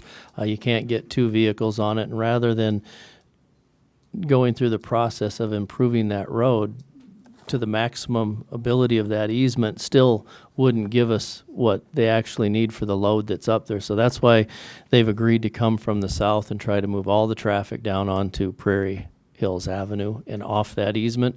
Easement has to stay open for emergency use only. Well, Pat, they And it wouldn't- can be signed that way also. Well, they wouldn't have been able to use the easement anyway. You know, the only person that could have used that easement, because it's not a city street and it can't be a city street because Conda, it puts her out of business if you run a road right through her campground and so forth, so. Exactly. Thank you very much. Thank you. Anyone else to speak on behalf or against the, go ahead, Will. Just want to basically reiterate what Red said as far as the fisheries is concerned in there. I moved here in 1980, and at the time, Gary and Mike and I went through the Eggs Walton Lake. We used that bay area for stocking a whole lot of crappies, and that still continues to be probably the only place on that whole lake that has crappies production. And whatever happens with development on there, and you got to realize, I read the paper tonight, and Kempeska is a focal point for Watertown. What happens in there is going to destroy the last piece of natural habitat for fish spawning and for wildlife on Lake Kempeska, because everything else has pretty well been destroyed over the years. Took 10,000 plus years to develop Lake Kempeska after the glacials. Taken less than 100 years for man basically to destroy a pristine body of water. Thank you, Will. Anyone else to speak on behalf before we go through the points of the resolution? All right, Bob and Rod, you ready to come up and go through what we have in resolution 25 or 2015-08? There's 19 points of contention in a resolution, and when we approve a resolution, that's kind of the document that they're going to develop by. We've all seen it. We probably all talked to different people as to the different aspects of it, and we all have our own thoughts on what's in there, but I'll just take them step by step. The first point is the property shall be platted within 3 years. That's standard operating procedure by the city. Developers don't have any. I'll just basically have you guys say not yay or nay, yes or no, or you understand. And so point one hasn't been an issue whatsoever that it gets platted within 3 years. If it's not platted within 3 years, we come back and revisit to see why it hasn't been platted and what's going on. Yeah. Fair. Yes. Item 2, I'm going to read it as it's stated. Stony Point Drive shall be installed from Prairie Hills Avenue, as we talked about, to connect to lots 1 and 2 of Stony Point Second Edition with the first phase of the development. The developer must agree to maintain and provide snow removal on any gravel streets as private streets. Basically saying these are private streets, and generally, once a street is fully developed, it's to the city standards, it's turned over to the city for maintenance and control. They'll agree to maintain and provide snow removal on any gravel streets as private streets until such time the streets are paved and accepted by the city. All dead-end roads will have turnarounds constructed in accordance with the adopted International Fire Code. That's basically so that we can get emergency vehicles in and out of there. Unless something's changed, they've agreed that they understand that as that road moves north, they're going to put it in there, and they'll maintain it. And a normal developer can't wait to give it to the city, because that means the first snow after we get it, we move it instead of him. So I don't think there's any issues with that, is there, fellas? No, the only thing is like it's gravel until we get this whole 404 Yep. thing turned. The third item is something a few board members may have something to say about. It's the street right-of-way. They've agreed to put a 66-foot right-of-way in there, including 26 feet of asphalt with a gently sloping parking areas on both sides of it. The question is in many cases we say we want 66 feet of right-of-way, we want 38-foot roads with curb and gutter. The city is somewhat okay with a 26-foot road, as long as our concern is that there's a shoulder there to park on without too significant of a drop-off. In that 66-foot right-of-way will be the ditch that will hold water or move water through, correct? That's correct. The sidewalks, we address sidewalks trail in here anywhere or not? Yes. Okay, so we'll get to that, so we won't say, but in that 66-foot right-of-way, the contention is, and I know some guys will have something to say, is how big a road is big enough? Dennis mentioned earlier he put a 38-foot road in, which he thought was too big. He and I sat on it earlier this morning and went, and it probably is bigger. We don't have, in our comprehensive land use plan, we have some roads widths, but we don't have an ordinance that says it. That's something we need to work more closely on. I have a comment on the roads. I think the 22 was extremely small. I think the 26 is still too small. Even in our ordinance, we do have a definition of a private road, and that's 28. And this isn't supposed to be a private road, it's supposed to be a public road. It's gonna access commercial areas, and the minimum road that I could live with would be 30 foot. And that would allow for parking on one side. The way you have it with no curb and gutter, you'll be parking on the grass. In the springtime, the grass is gonna be wet, it's gonna be muddy, it's gonna look terrible. I would say 30 foot with curb and gutter on both sides. The only comment I would have for that is these are rather large lots, and, you know, granted, there probably is 4th of July and things like this where people will be parking along it, but it wouldn't be the standard procedure to be parking out on the street. But Part of the reason we came with 26 is anything less than 26 requires it to be posted for no parking, and that was kind of something we didn't want to see, is no parking signs on a residential street, that there will be occasion when people park out there. I too felt more comfortable with a larger street. Once I saw that there will be enough room on each shoulder for a car to park, maybe 2 feet onto the asphalt, and that there would be a gentle slope, not a slope that when you park there and your wife gets out, she takes a 10-foot tumble down into the ditch. You know, and I guess there's at some point you have to hope that someone who puts millions of dollars into a development is not going to go on the cheap and make it look bad. You know, and I believe that that's this case here, where you look and go, it's in their best interest to make the ingress and egress out of this area I think to make you want to build a $500,000 house up there. Yeah. My concern, John, from the very beginning too, was a 22-foot wide street, and when I got my certified letter like everybody else, first thing I did is I went out and I measured Pompesca Drive, and the width of the asphalt on Pompesca Drive is 22 feet. I went over and measured my cul-de-sac, which I thought I knew, but I just double-checked it. Now that's probably only going to have 3 or 4 houses on it, so it's totally different. It's not a main artery, but that's 22 feet asphalt, and then the curb goes beyond that. So I think by him going to 26, will allow parking, and as we talked today, with a 66-foot right-of-way with 26 foot of asphalt, you've got 40 feet left. You divide 40 feet by 2, that's 20. Normally, you have a 13-foot boulevard to the back of the sidewalk. In this case, you'll have 20 feet, so you've got 7 more feet on each side. And as we talked today and met, that will allow that grade off of the asphalt to be fairly flat, and then a slight ditch going down and coming up and leveling out where the sidewalk is in that 20 feet. And talking with the engineers, it sounds like that should all fit together and work. You could put a 30-foot wide street with just a 50-foot right-of-way too. What's that, John? You can put in a 30-foot wide street with the 50-foot wide. Oh, right-of-way yes, you instead of a could. 66 You could go foot 38 feet. That's what Prairie Hills is. So if you're talking about the right-of-way, you could have a narrow right-of-way and a wider street and allow parking on one side of it. On asphalt, so you don't have to worry about getting in mud. I think we would want to keep the drainage, make sure that we control we control where the water's going for those 20 feet. I mean, we can put a 30-foot road on there or a 38-foot road and only have the remainder for drainage, but then we can't control what fill goes in there and what they do with that ditch.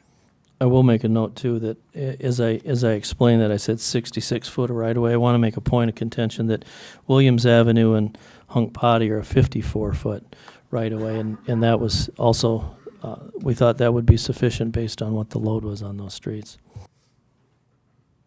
And we can go back and touch on any of these points as we go through them. Item number 4 was that the residential minimum street section of 3 inches of asphalt over 9 inches of base course will be allowed to serve all commercial and residential areas. We talked about it. That's standard in residential.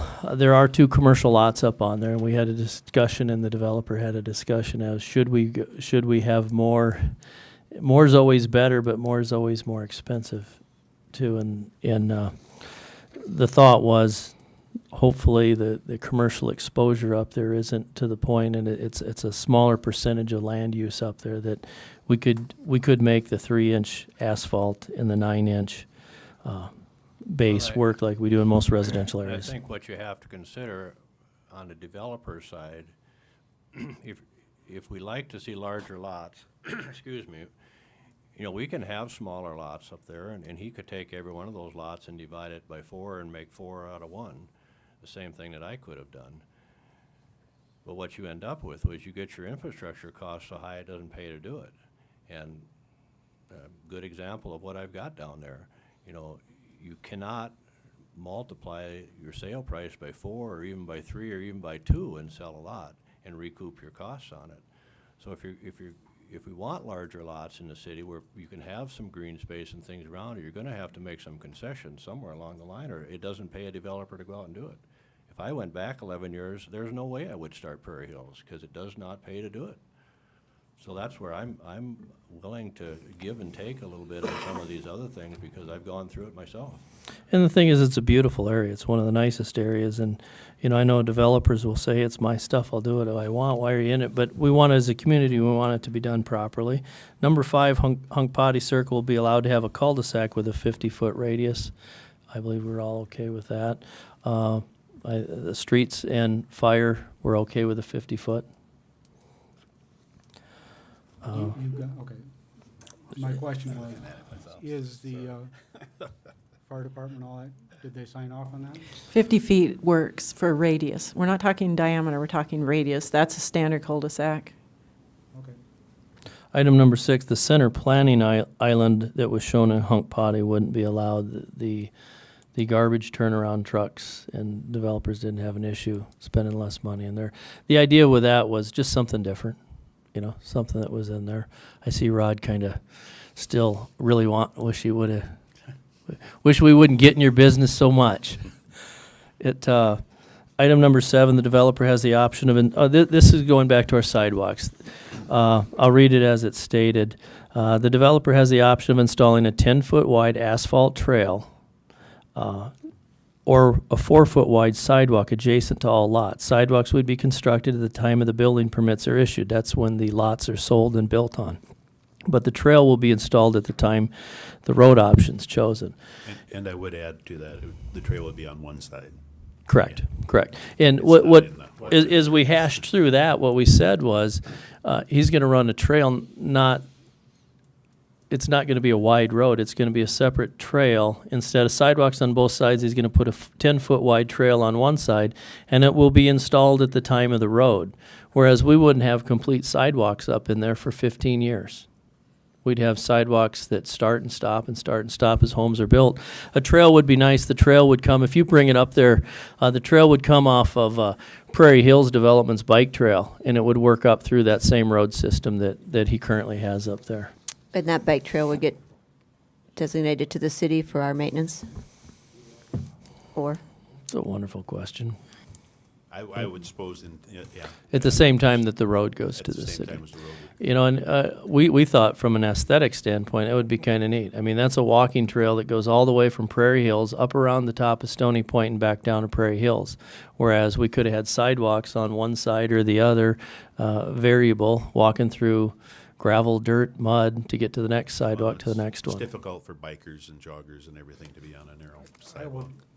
I would make the comment that I would like to remove the option, the developer will install a 10-foot wide asphalt trail or 4-foot sidewalks. Because I don't think it's the option of the developer to put in.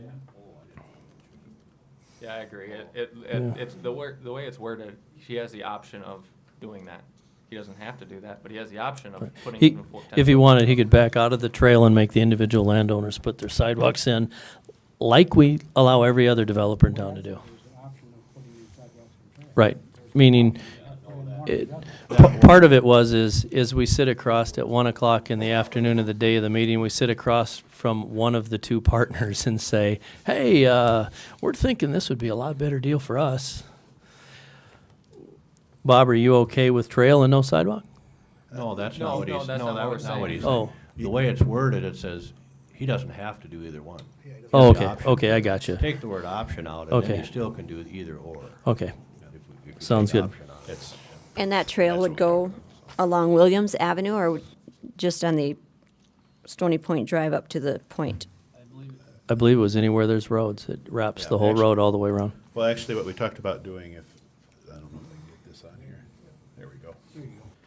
Is, we talked with Dennis about possible option of even doing that on his property where he'd come up on his trail and then come on up here along the road, and then we might actually come down between these two properties where there's a lot of trees and that type of thing, and then come down and connect with these other lots. And part of that was too, is if he came down in between the commercial lot and the back end of those residential lots, he's staying off the property line too, which is kind of nice to the adjacent neighbors.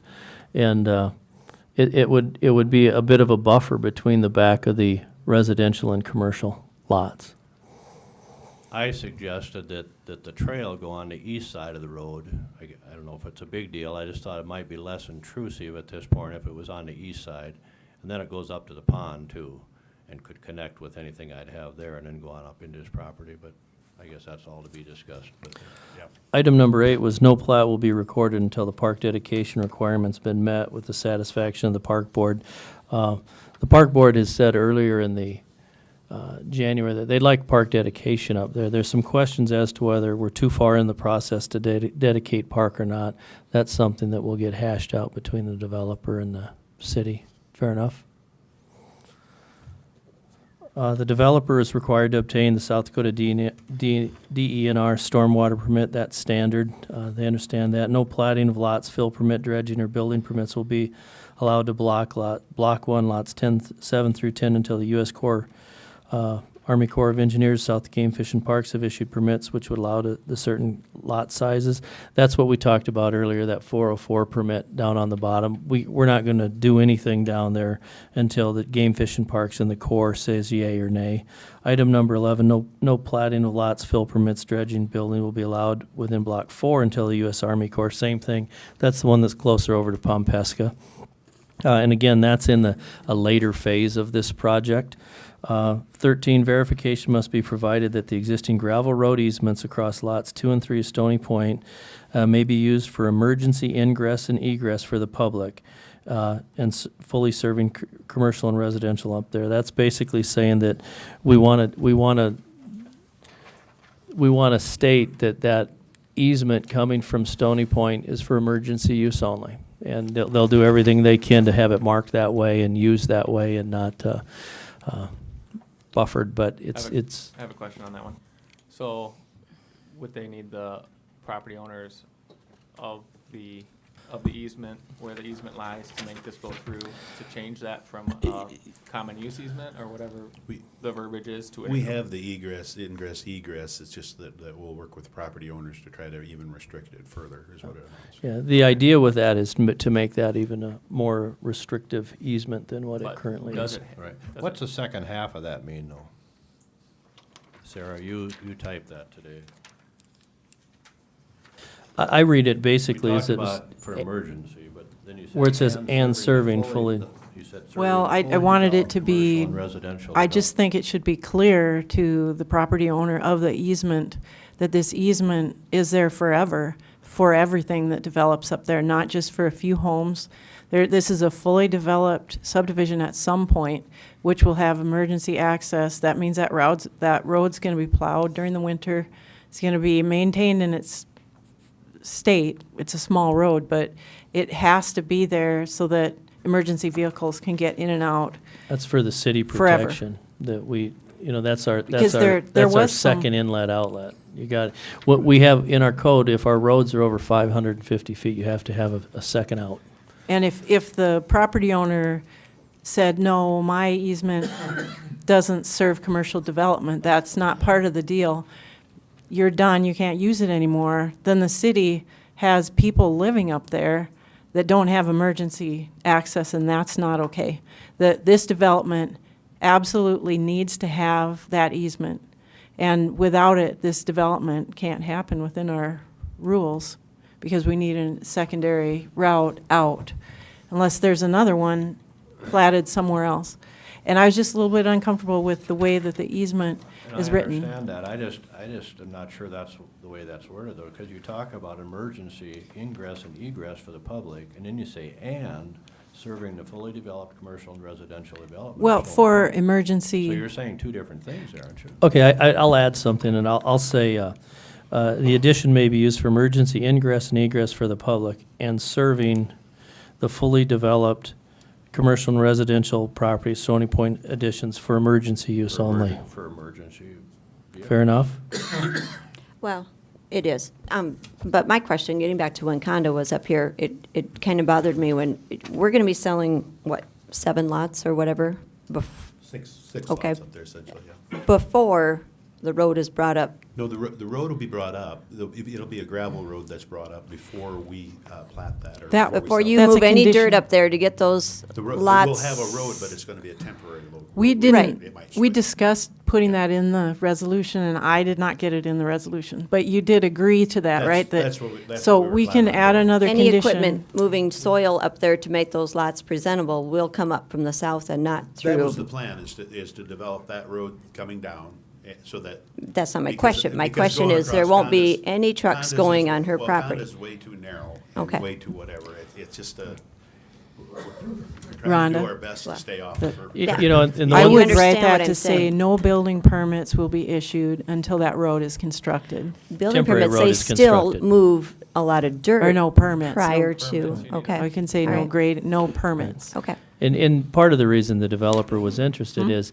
when you first go in on that No. easement, it's extremely narrow grading either. with a lot of canopy on there from trees. And it looks great, and I wouldn't want Oh. anybody destroying that. I would just adjust that a little bit. He's gonna need some trucks to get in there to make the road But they're on that other plat. at some point. It's for That's what this I'm plat. asking.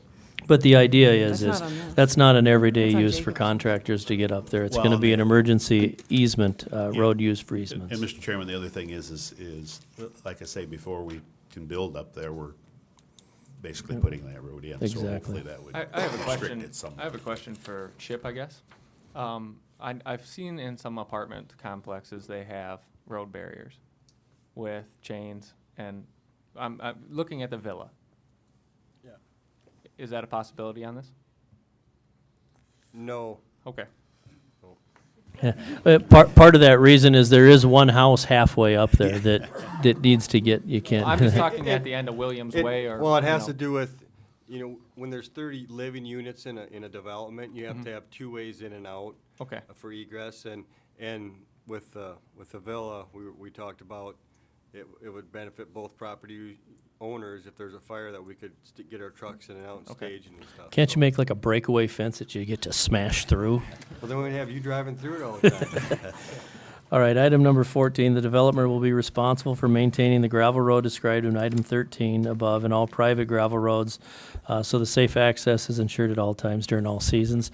The city isn't in the business of accepting gravel roads, and most developers understand that they'll turn that road over to the city when it meets city specs, and they generally can't wait to do that. Item number 15, water will not be allowed to flow off the site onto neighboring properties without first passing through water quantity control facilities, and the engineer and developers understand that. Yes. Item number 16, water quality control facilities will be designed in accordance with the city's approved post-construction BMP manual. Yes, we They understand that. Item 17, water quality and quantity controls must be constructed with recorded easements outside the public right-of-way. What that means is we don't want them storing water on the public right-of-way, and they understand that. We went through the individual lots where water may be stored before it goes through. Mr. Drake owns all of those lots right now, so before he sells them, he'll have the easements in place.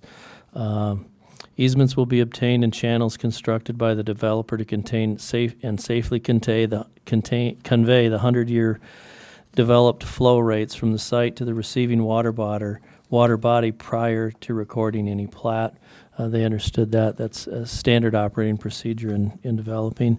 Item number 19, easements adequate to contain the 100-year water surface level, and all ditches will be required to be platted if the water surface extends onto private property, and they understood that. Yeah.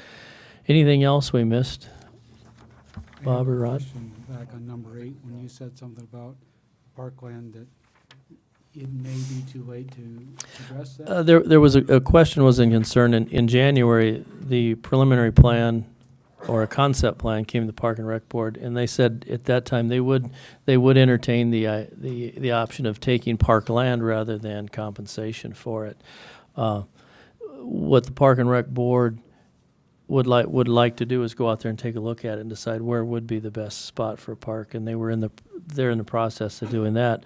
On the other side of the coin is the question, as this has already been annexed into the city, there hasn't been a preliminary plan, and is it too late for park dedication? And that's something that the city and Mr.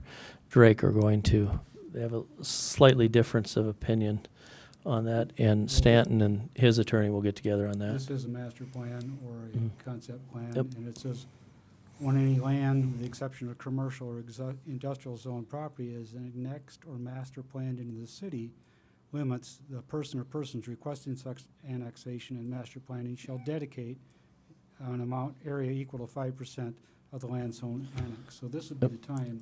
when That's you what we should went over, and annex the it. big question is the word "or" in there. No, it's annexed into the city because it's already in the city. So the That's the But question. this is or master plan, and this is master plan. So there's a difference in legal opinion as to whether, once you annex it, do you get a second shot at it when it's master plan? Sarah believed we did, and Bob believed we didn't. So we agreed to disagree, and each of us have attorneys, and they're going to get paid. We have repeatedly requested a master plan of this area, and it's taken until this time to get it, so. But it was annexed in 1977. We didn't annex it in recently. It was annexed in 77, and the developer feels that the park dedication should have happened at that time. The city feels that we could get a second shot at it now, and we agreed to disagree and let the legal people look at that. Fair enough? Fair enough. And I think at the concept plan, I believe it was you, Rhonda, that had on the width of the road, and I think we've tried to address that, so. Well, I'm still not comfortable with that commercial lot up there, and until you rezone that to R1, then I'll be happy. I like the idea of the R3, or the commercial up there. Don't get me wrong, I think it's a great idea. But with a commercial lot, you're going to have commercial traffic. So I think we need to accommodate the width of roads, or you're going to, it's just It's also, there's also a difference in, if I might, the what kind of traffic too. I Because agree with I know when I served agree with you. in the legislature many moons ago that, if it's all trucks or if it's whatever, it makes a big difference. Well, no, I assume it's going to be a nice restaurant, and I would hope that it would just, it'd be great. I would hope it would be I think constantly busy. I'm just saying that doesn't matter if it has, it's commercial property. I think I should maybe get together with a bunch of people and see if they want to build a restaurant. So to the point we're at now is we've got the preliminary plan ahead of us. We've kind of looked through it. We've hashed through it. I think there's a lot of points on this, and in a perfect world with endless dollars, we would do lots of different things. But so here we sit. These are the 19 points in the resolution. To me, the deal breakers were that road has to come in from the south. We have to address the drainage as to where it's going to go. Nothing can happen to the south as far as lot development until that 404 is either denied or accepted or denied. And if it's denied, there is a plan B in their head for where those roads will go that will have no effect on the northern part of that development. It's a give and take deal. I would like to add, before you take any action on this, to point out the things that are different from what we address in the code, specifically the road width. We do say all roads local roads must be 38 feet. And if you approve this with 26 feet, with not underground drainage, no curb and gutter, but open ditches, are you willing to do that from now on with every development? Or is there something different about this one? Maybe it's at the lake or whatever. I'd like you to state that in the record so that if there is another subdivision, say Mac Estate Edition, where the people want to put in 26-foot wide streets with ditches, you have some basis I for agree your with, I decision. agree with you, because when you say it's in our code, it's actually not in an ordinance. It's not in an ordinance, comprehensive land use it's in our plan of where we say it. adopted. And I think it's important that we do that, because there are times and places where roads should be wider Yeah. and narrower, and maybe it needs to be addressed in our comprehensive land Right. use plan. I don't necessarily consider this development at the lake. Not every lot is touching the lake, not every one is a rural section. I would say most of these lots, as I looked at the Mac Estates that we'll see next, north of the rec center, versus these lots are 2 to 3 times that size. And you can kind of take a look at, in my opinion, the density of the number of vehicles that are moving in and out of there. When you have smaller lots in a residential neighborhood inside the proper city limits of Watertown, you probably do have more traffic. When you have smaller lots, you have more things parked on the street, in the driveway, in the side yards. When you have bigger, longer lots, most of that is contained inside. Another thing that haven't done as long as I've been here is ever permit a road, private or public, to be gravelled. And that has water quality impacts. So your decision to allow private gravel streets is counter to our code. It does say that private streets need to be at least 28 feet wide and hard surfaced. So you're making that decision in conflict with our ordinance. Sarah, I disagree with you on that, because we say it can be our code says that 26 foot is adequate. Fire says. The fire code says if it's less than 20, adequate. it needs to But be. the second part of that is, any road you put in town, my road is no different. It's all private until it's completely done and deeded over to the city. The city won't take it until it's finished. Right, but So when you say it's private. We have a definition of a private street. I'm not Well, don't call it arguing private, for then. or Call against it- it. I just call it want a to point dedicated out, street, 'cause it's gonna if be someone a city opens up street. the ordinance book, it says. Well, I think our reasoning for, Mr. Drake would put if we said you can put a hard surface road in there, he'd do it right now, but he's got the boys in brown right behind him saying, we still got things to talk about out in Pier before you can put that in. So the reasoning for the gravel road isn't because efficiencies of any sort, other than the fact that we're not 100% sure where that road could go. And we could say, you know what, come back when you know where the road goes. But we're confident that phase 1 is going to look just like it is if that road's where he plans, or 10 feet, 20 feet off. To that point, I mean, I was listening to the city council, and I believe it was you, Sarah, that said it would be good to put in a gravel road and let the satellite happen on that road prior to. It's always a good idea to let it go over at least a year, but that's not intended to be a gravel road. That's a paved road which isn't done yet. So is this. That's what this is. Well, okay, It's a but- paved road until it's done. I think what Sarah wants to do, she just wants to make it clear so that we state in the record that the reason this is a gravel road is we don't know where the road's going to inevitably end until that. And if that permit comes in. permit process takes 20 years and Mr. Drake gives up, you have a gravel road. Right, I agree. Well, I think we okay, have to put a maybe- Sarah, maybe deadline. to help you and give you a little bit better comfort level, and maybe we need to put a time frame on that the road gets finished by whatever time. What's reasonable? I mean, Well, once a building permit is issued and someone lives up there, you can't take it back.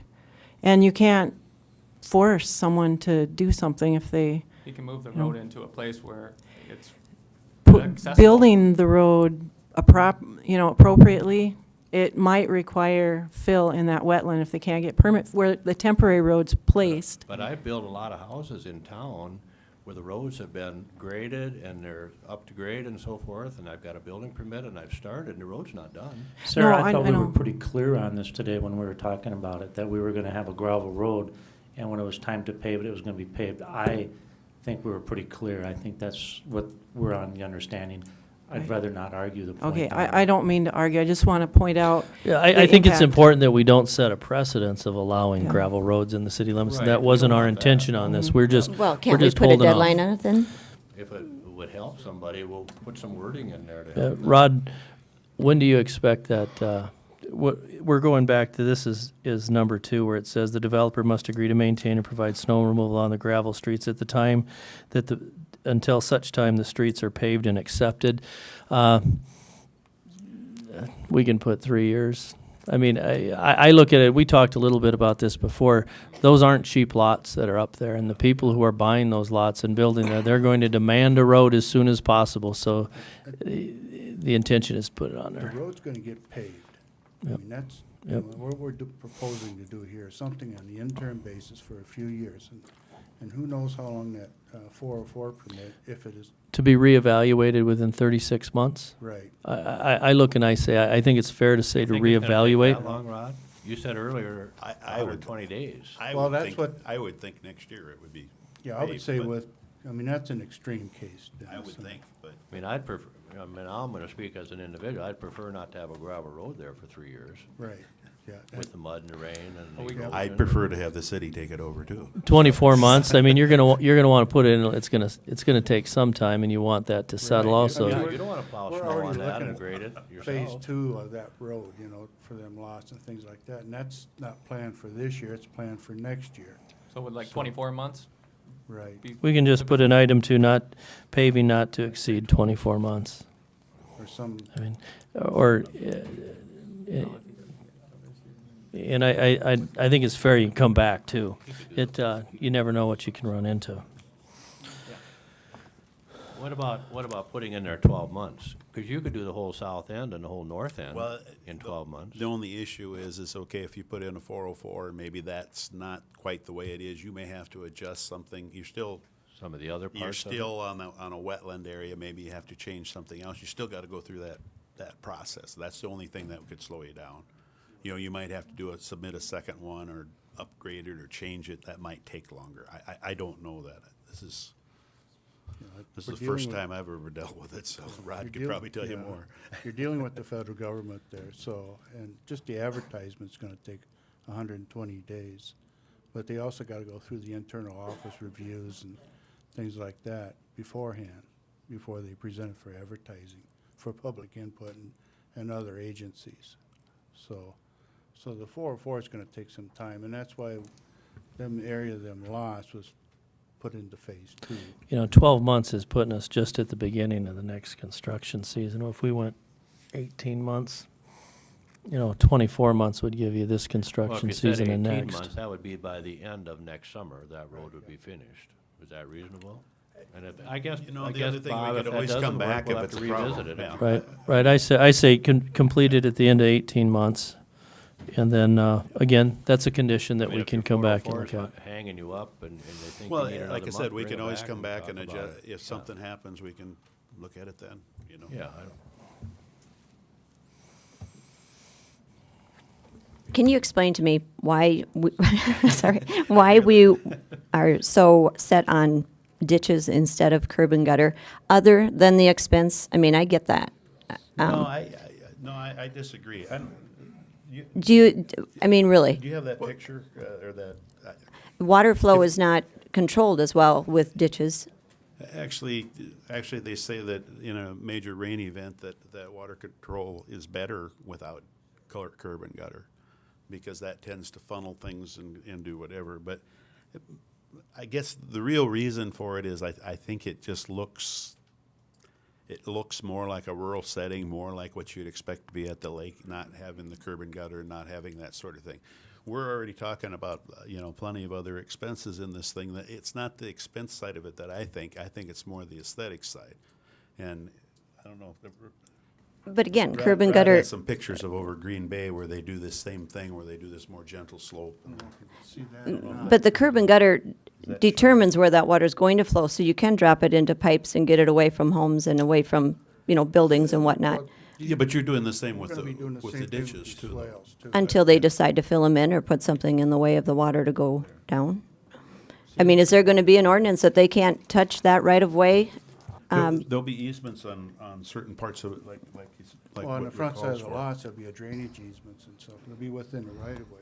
But this is in Green Bay, Wisconsin, and, this is just one area. Yeah, they have a lot of curb and gutter too, but, you can see the residences on the side there, so. But this is just like a narrow road. It's like 22 feet wide. But yet, if you look on the side there is some gentle swales on the side there where that's at. Part of it's gravel, then the rest of it's grass. I mean, that's just one area, so.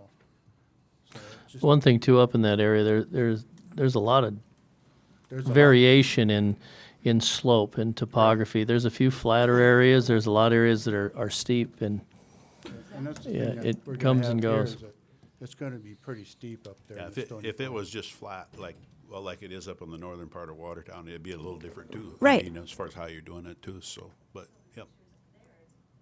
It's very flat. So now you got water coming down that, and how well is that gravel going to stay intact there? I mean, that's flat. You just said it yourself. We have a lot of slope. These are, yeah, but they're relatively, it's Well, not that I big kn- of an area, but, okay. Gravel washes. That's Yep. my point. Yep. That's why we're wider than 22 feet too, so, but sorry.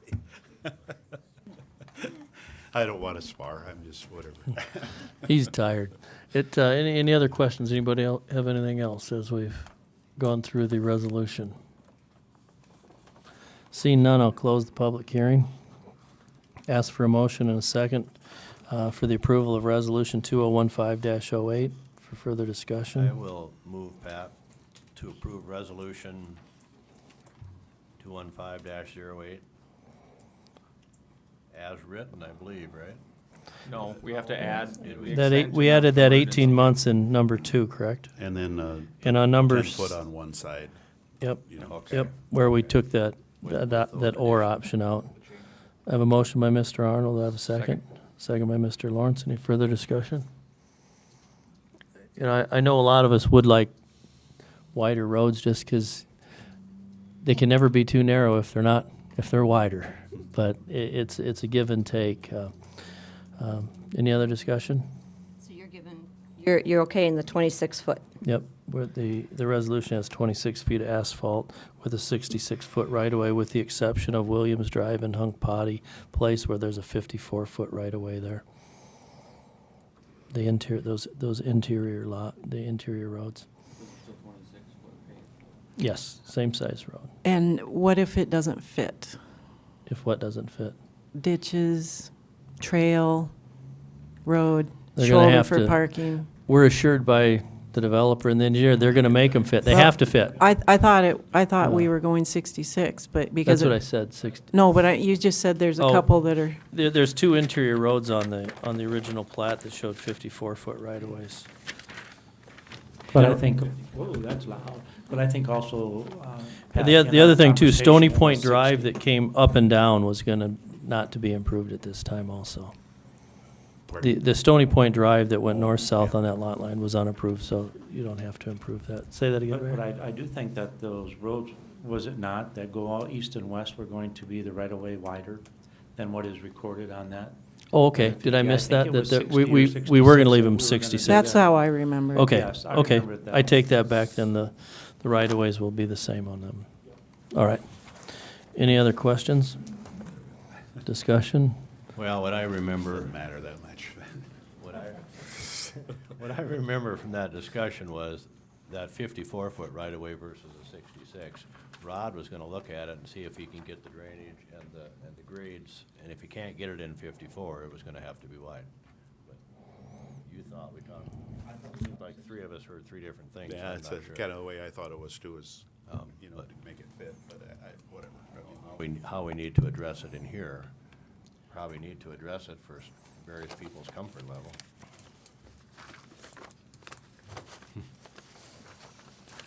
Well, I'll state on the record, I'm not comfortable with that wide a street. At 26. Neither am I.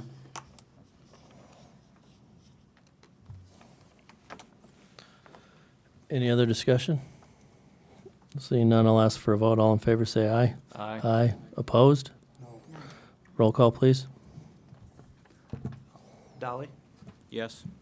Johnson, No. Shriver, Yes. McGuire, No. Stormberger, No. Lawrence, Yes. Arnold, Yes. 4-3, it passed. Thank you. Next item on the agenda is the Thank you. Mac Estates Edition. I have a visitation. I'm gonna. For the record, Mr. Lawrence is leaving.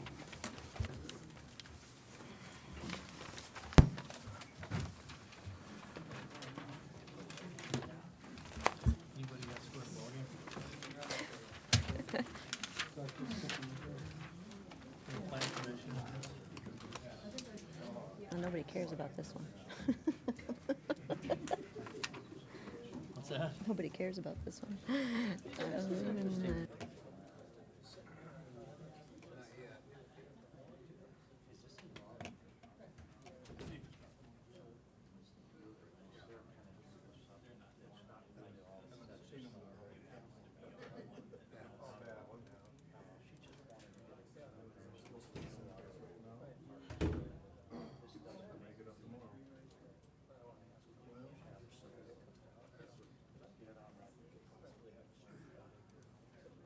That's what you call a circle jerk.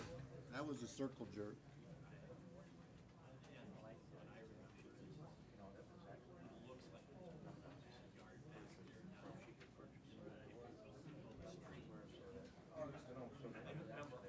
Okay, it looks like it's pretty much clearing out. Jeff, are you ready? Yeah, are you guys all ready? Heck yeah. Heck yeah. We're primed. Fine. Glad to hear that, 'cause we still have 3 items. for restaurants up there by the grade school, the junior high? The question?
Me? Okay, Jeff, you can go ahead. Okay, thank you, Pat. As you know, the city bought property where the Watertown Community Center is gonna go, and you recently just granted them a variance. And one of the processes in a development is when a property is bought and annexed into the city, needs to be preliminary planned. And you guys directed the staff to work on a preliminary plan for this area. We've created this preliminary plan. We brought it to you as a concept plan last month and made a few changes since then. And now it's here today as a preliminary plan, looking for your approval. I can go through anything you want me to, or I can just start reading off the list, however you. We can look at it in the resolution. Were there, I didn't look that closely at.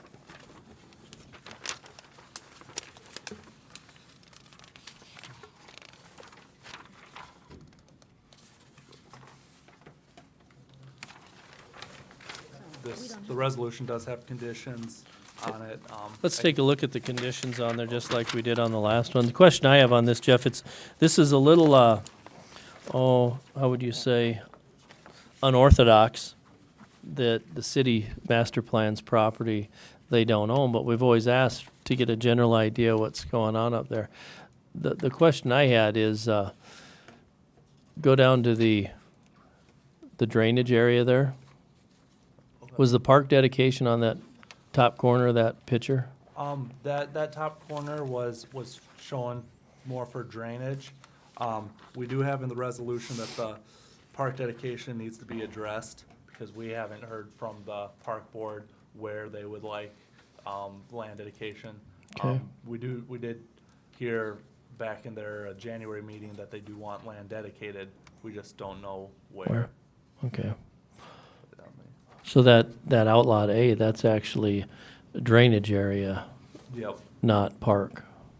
Yeah, and maybe possible to do both, or, In that But- quadrant up there, I but believe, yeah, I believe when Parks looked at that, they thought that area up there made sense for a park because it was kind of between two two developments. It was on the further away from the middle school, and the question is zoning of it. When we go through this resolution, we're not actually making zoning determinations No, yet at all. Most of it will also be Right. outside of the city limits besides the Watertown Community Okay, Center. so where we've got R3 in the green on 19th Street, that could end up being C2 in those. But it those would streets. require, if you approve this, it would require An adjustment an to the preliminary adjustment. plan. And this preliminary plan is completely open to adjustment. And it's a preliminary plan that we've kind of done a lot of the heavy lifting for a developer, so it's an easy, and it'd be much less expensive for them to come in and make a modification, move a road, move lots, lot sizes, or, okay.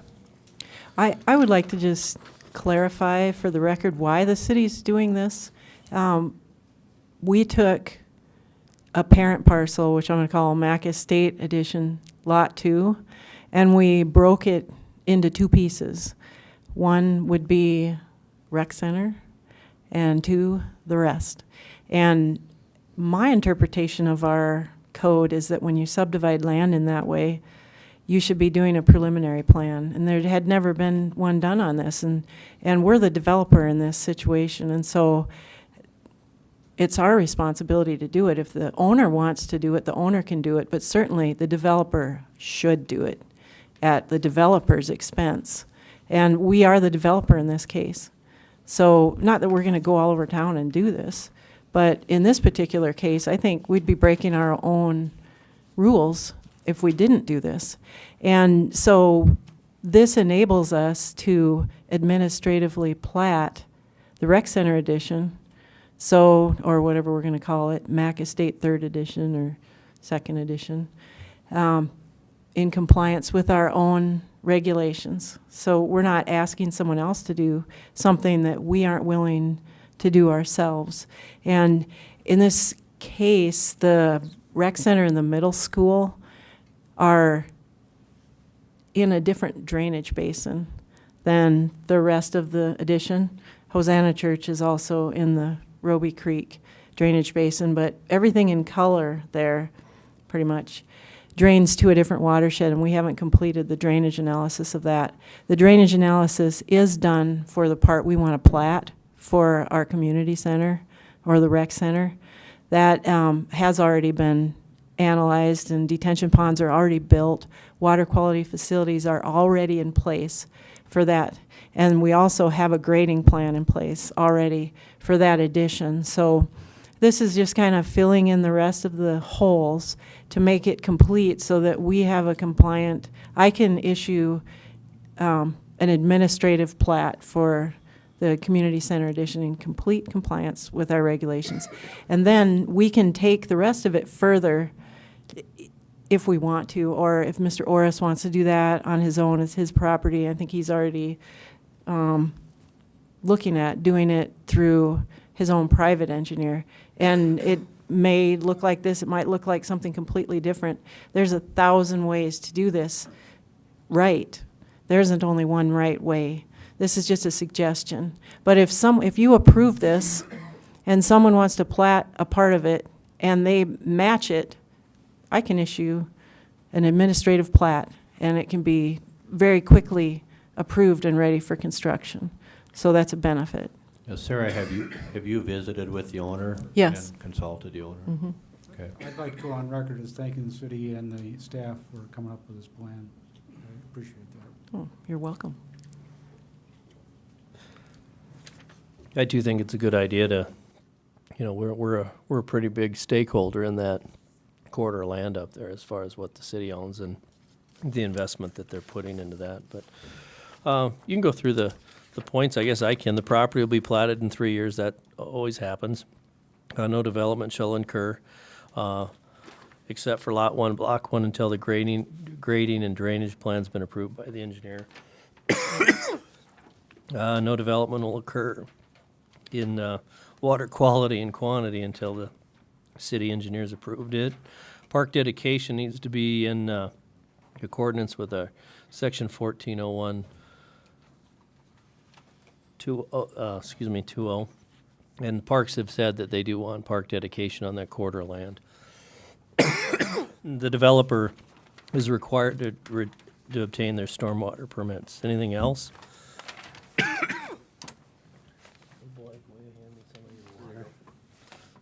Oh, thank you. It's a 5-foot sidewalk? like wall drug. Normal require, I thought it was 4 foot. You've got 5 foot in here. 4 foot is Standard. the standard, but the ADA has been saying it's going to be 5 feet, it's going to be 5 feet. We didn't want to have a preliminary plan that assumed 4, and then the ADA regulations change and nothing fits.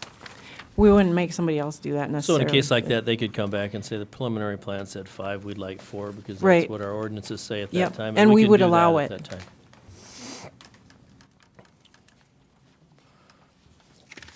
All right, anything else? I guess I don't know, I'm not sure I opened the public hearing. I'll open the public hearing if anyone's here to speak on behalf or against the plat. Not the plat, but the preliminary plan. Seeing none, I'll close the public hearing, ask for a motion and a second to. Wait a sec. Oh, I'm sorry, come on up. I would like to talk just a second here. I guess I'm just kind of a farmer in the ag world is what I did when I bought the land.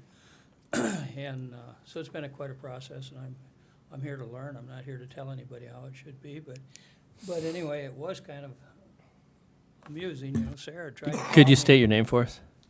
My name is Jim Morris. Okay, thank you. Sarah had called me a couple times, and I'm kind of busy, so I never had any input into this plan that she did, you know. Well, in the meantime, I kind of got an idea I maybe should start looking into it. So I contacted Rod at Austin Engineering, and he started looking into it some for me.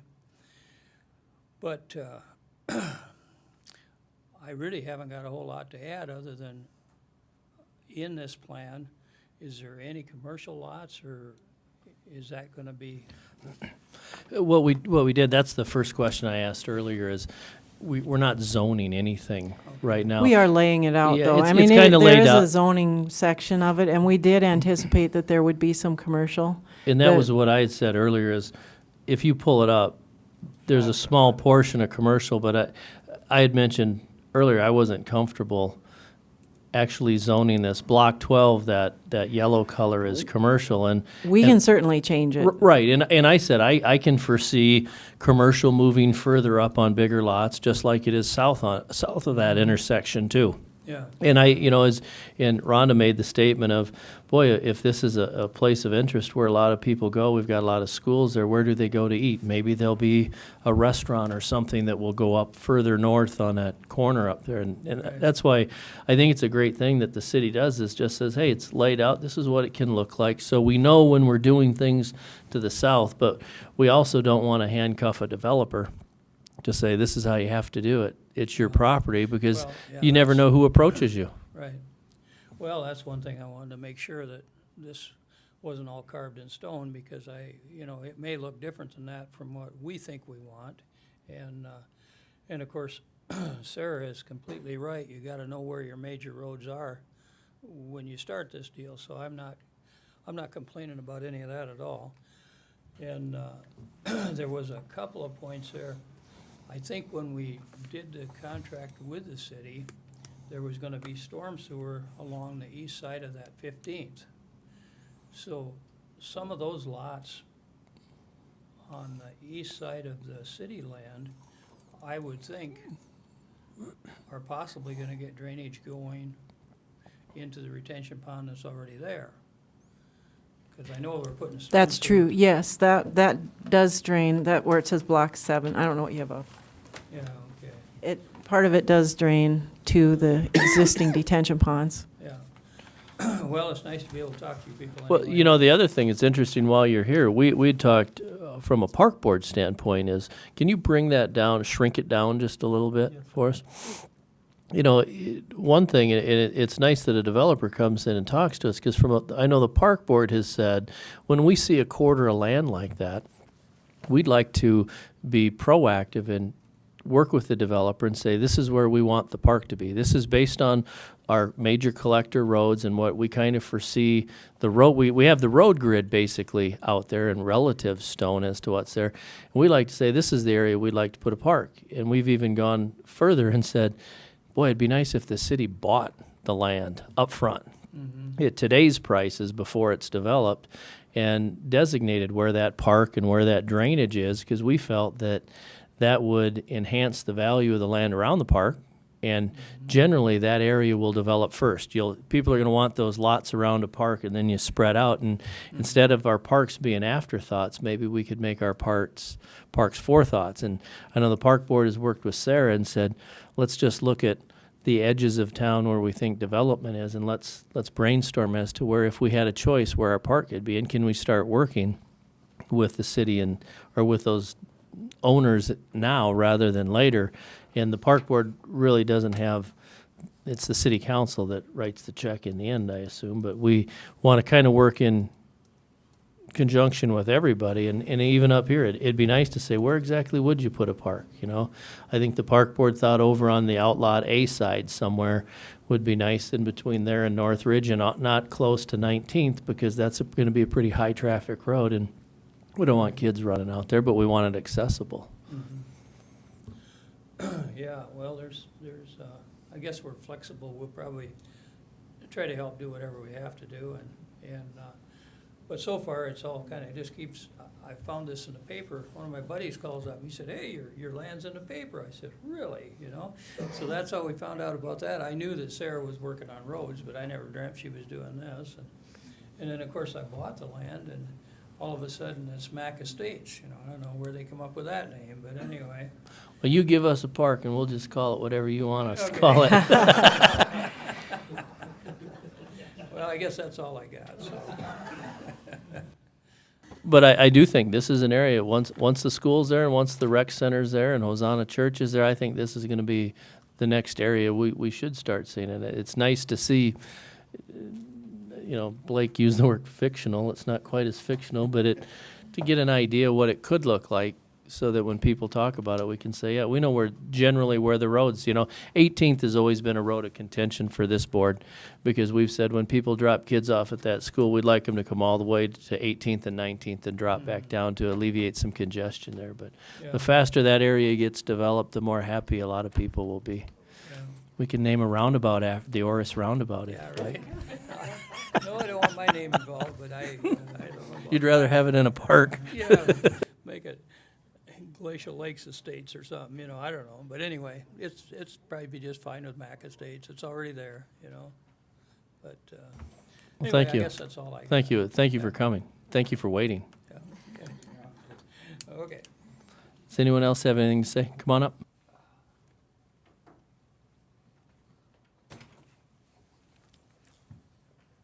My name is Michael Legg. I live in Northridge. My concerns are the road, placement of the road. It's how close it will be to my property line for my backyard. As you had stated, with the congestion of the school, that's going to be a heavy, high-traffic area with kids and other things going on in my backyard. That is a huge concern of mine. Can you shrink that up, Jeff, to show us where he lives? Yes.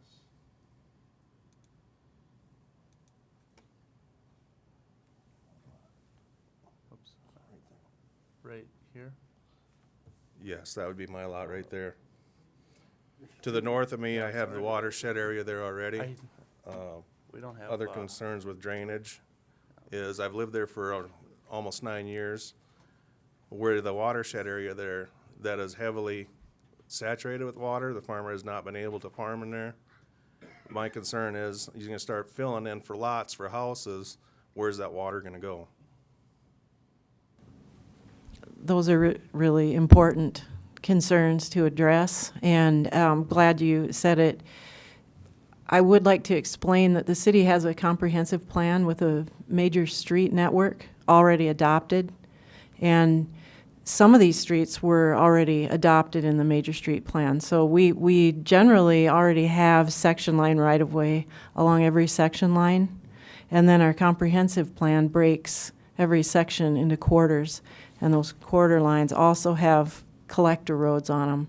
So 11th Street is identified in our major street plan within our comprehensive plan as a minor collector.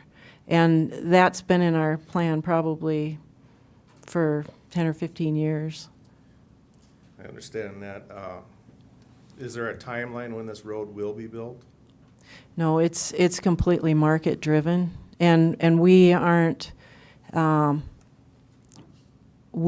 encouraging or discouraging anything here. We're just laying out a possibility. Mainly, what this plan does is it shows how people can get from within the subdivision to the collector routes which surround it. So our comprehensive plan has the routes already identified on the bottom, the top, and the left and the right. Those were the givens that we started with. And then how do you get from the middle to those roads? That's what we were looking at here. But every now and then we come across a place where we can't put a collector out where we thought we were going to for some reason. And so it's always good to hear. We draw those in a massive scale. We aren't looking on foot at each place where they're just lines on paper.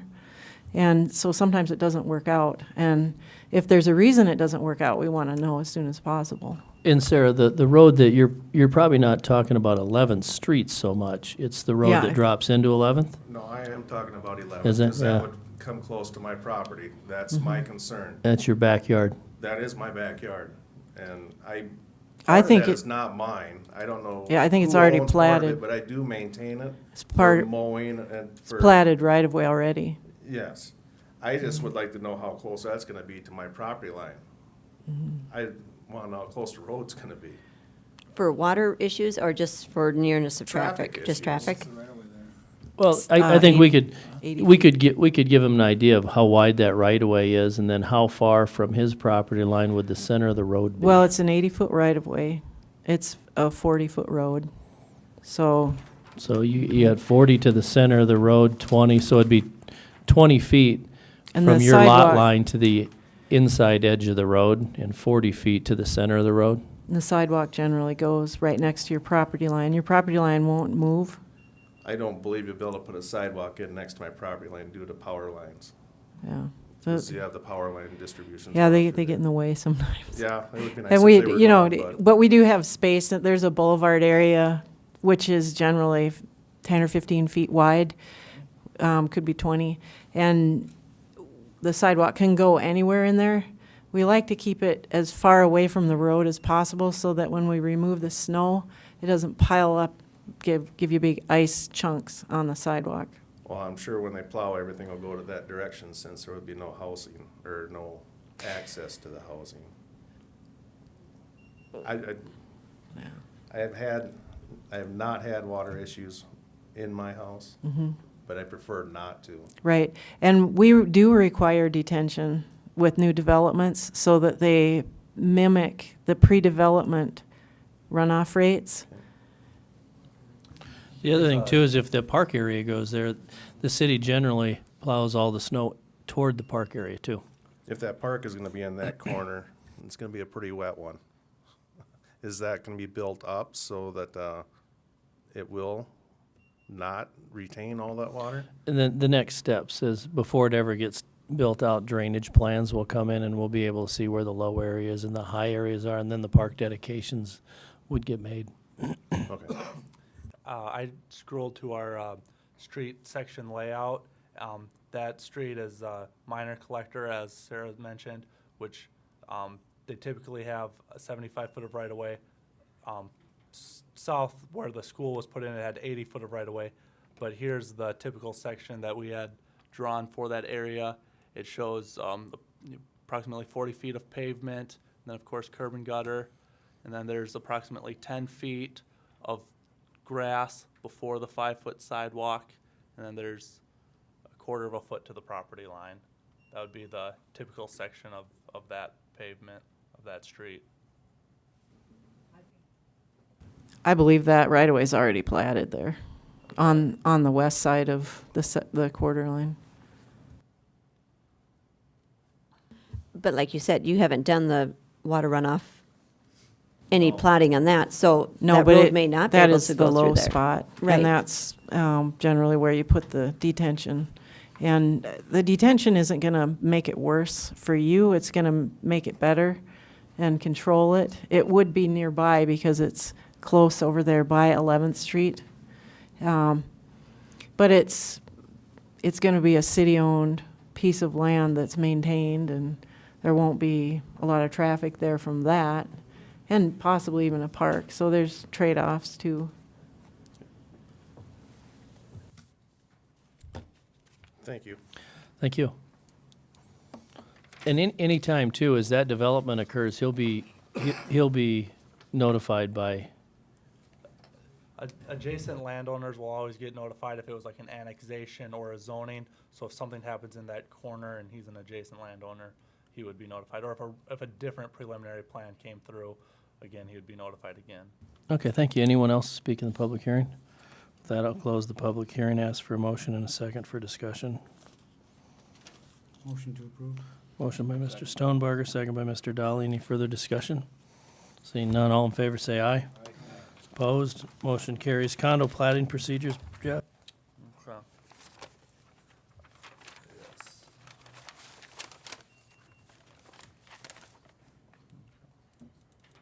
This is just a discussion that we put into the agenda today because of our condo plat. And what it boils down to is, as Stonebarger pointed out, we don't have any different procedures to do condo platting as opposed to our regular platting. And our regular plat approval procedures, things go through a preliminary plan and, you know, the concept plan, preliminary plan, plat approval. And if they can't be administratively approved. If they can be administratively approved, then we can, you know, just approve them without bringing them to you. But we looked and we figured a condo plat would never be able to be administratively approved because it doesn't meet our subdivision because all the lots are smaller than what's required. You know, we had units on that plat earlier today that were only 1,800 square feet, where, you know, in the I-1 zone, we always require 20,000 square feet. So just issues like that make it so we can't administratively plat it, but yet, you know, should we be taking these through preliminary plan processes, or how would the board like to see this process done in the future moving forward? And just wanted to get a discussion of that. And we'd like you to tell us to develop condo platting procedures, and then we'll move forward as staff and we'll bring them to you.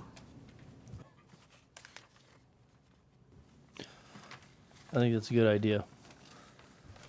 Everybody agree? Anybody not agree? I think so. We'll have to hone up on it and learn it as we move through it. I'm sure Luke will help us with the concept plan. What's with plan commission variances? We don't we have somebody else We does that? say in our subdivision ordinance that a person can get a variance from the subdivision procedures through the plan commission, following the procedures set forth in the ordinance, and then there are no procedures set forward in the ordinance. We do have variance procedures for building in our zoning ordinance, which are completely inappropriate when you're talking about platting. So I think that the root addition would have been a perfect situation for a variance, but we don't have a process for that, so I couldn't take it through that. So the same thing, I would like you to tell us to come up with some variance procedures so that we can follow them. Does the variances have to be approved by the board? They are approved by the plan commission for Us. subdivision, So just for subdivision. when we go in and we make modifications like we did to Stony Point, isn't that in a sense giving a variance? It is. By doing this new procedure, would they then be required to ask for a variance for Well, every? it doesn't. For instance, a trail instead of a sidewalk, is Right. that a variance item? Yes, it is. Absolutely, it is. So we are doing it in our preliminary. You are. You did it concept, several times master today. planning. I Yeah. would just like to say a little more specifically in our code how you do it. And it can just be as simple as discussed by the plan commission and voted to recommend And to they the council. can be, it can be voted within the acceptance of a preliminary plan or a Sure. concept plan? Or just Right, and we, preliminary? you know, we've We should got say which planning process the variance comes into. any plan, subdivision is what I'm talking about. And we have forms for asking for variances and we never use them, but we have them ready to go. So that, I'd like to do that, because then the developer is telling you right up front, instead of us having to pour through their plans, where are they asking for variances? We right now have to sleuth it out. They'll give us a plan. They aren't telling us whether it meets the code or not. We have to figure that out on our own. On the other side too, it allows us to give direction as to why we allowed Right. the variance Mhm. rather than, it kind of Right. covers us a little bit. You're just as saying, to why we did it. you're due to saying it out loud, topography. this is a variance, and we hereby approve it. Would you have kind of a standard form then, like you do for the Board of Adjustments, where it Yes. tells you which parts deviate then? Yes. I think that'd be helpful. Mm-hmm. We just don't want to overburden you with any more work. Well, one thing is it's, with staff, it's time consuming, and it makes us out to be the bad guy all the time, where we have to point things out and say, you know, if we catch something on a plan, we're always the bad guy. And, this way it makes the developer or the engineer or the architect have him state, this doesn't meet the requirements of your ordinance. I Probably a like good things to idea. be fair and uniform, and we have a lot of work to do, but we know what we have to do, and we just want to get it done sooner or later. Anybody have any issues with that? I think it'd probably be a good idea. Any old business? I'm sure there's not. No new business? No executive session? Need a motion to adjourn? So moved. Motion by Mr. Dolly, second by Mr. McGuire. All in favor, say aye. Opposed? Motion carries.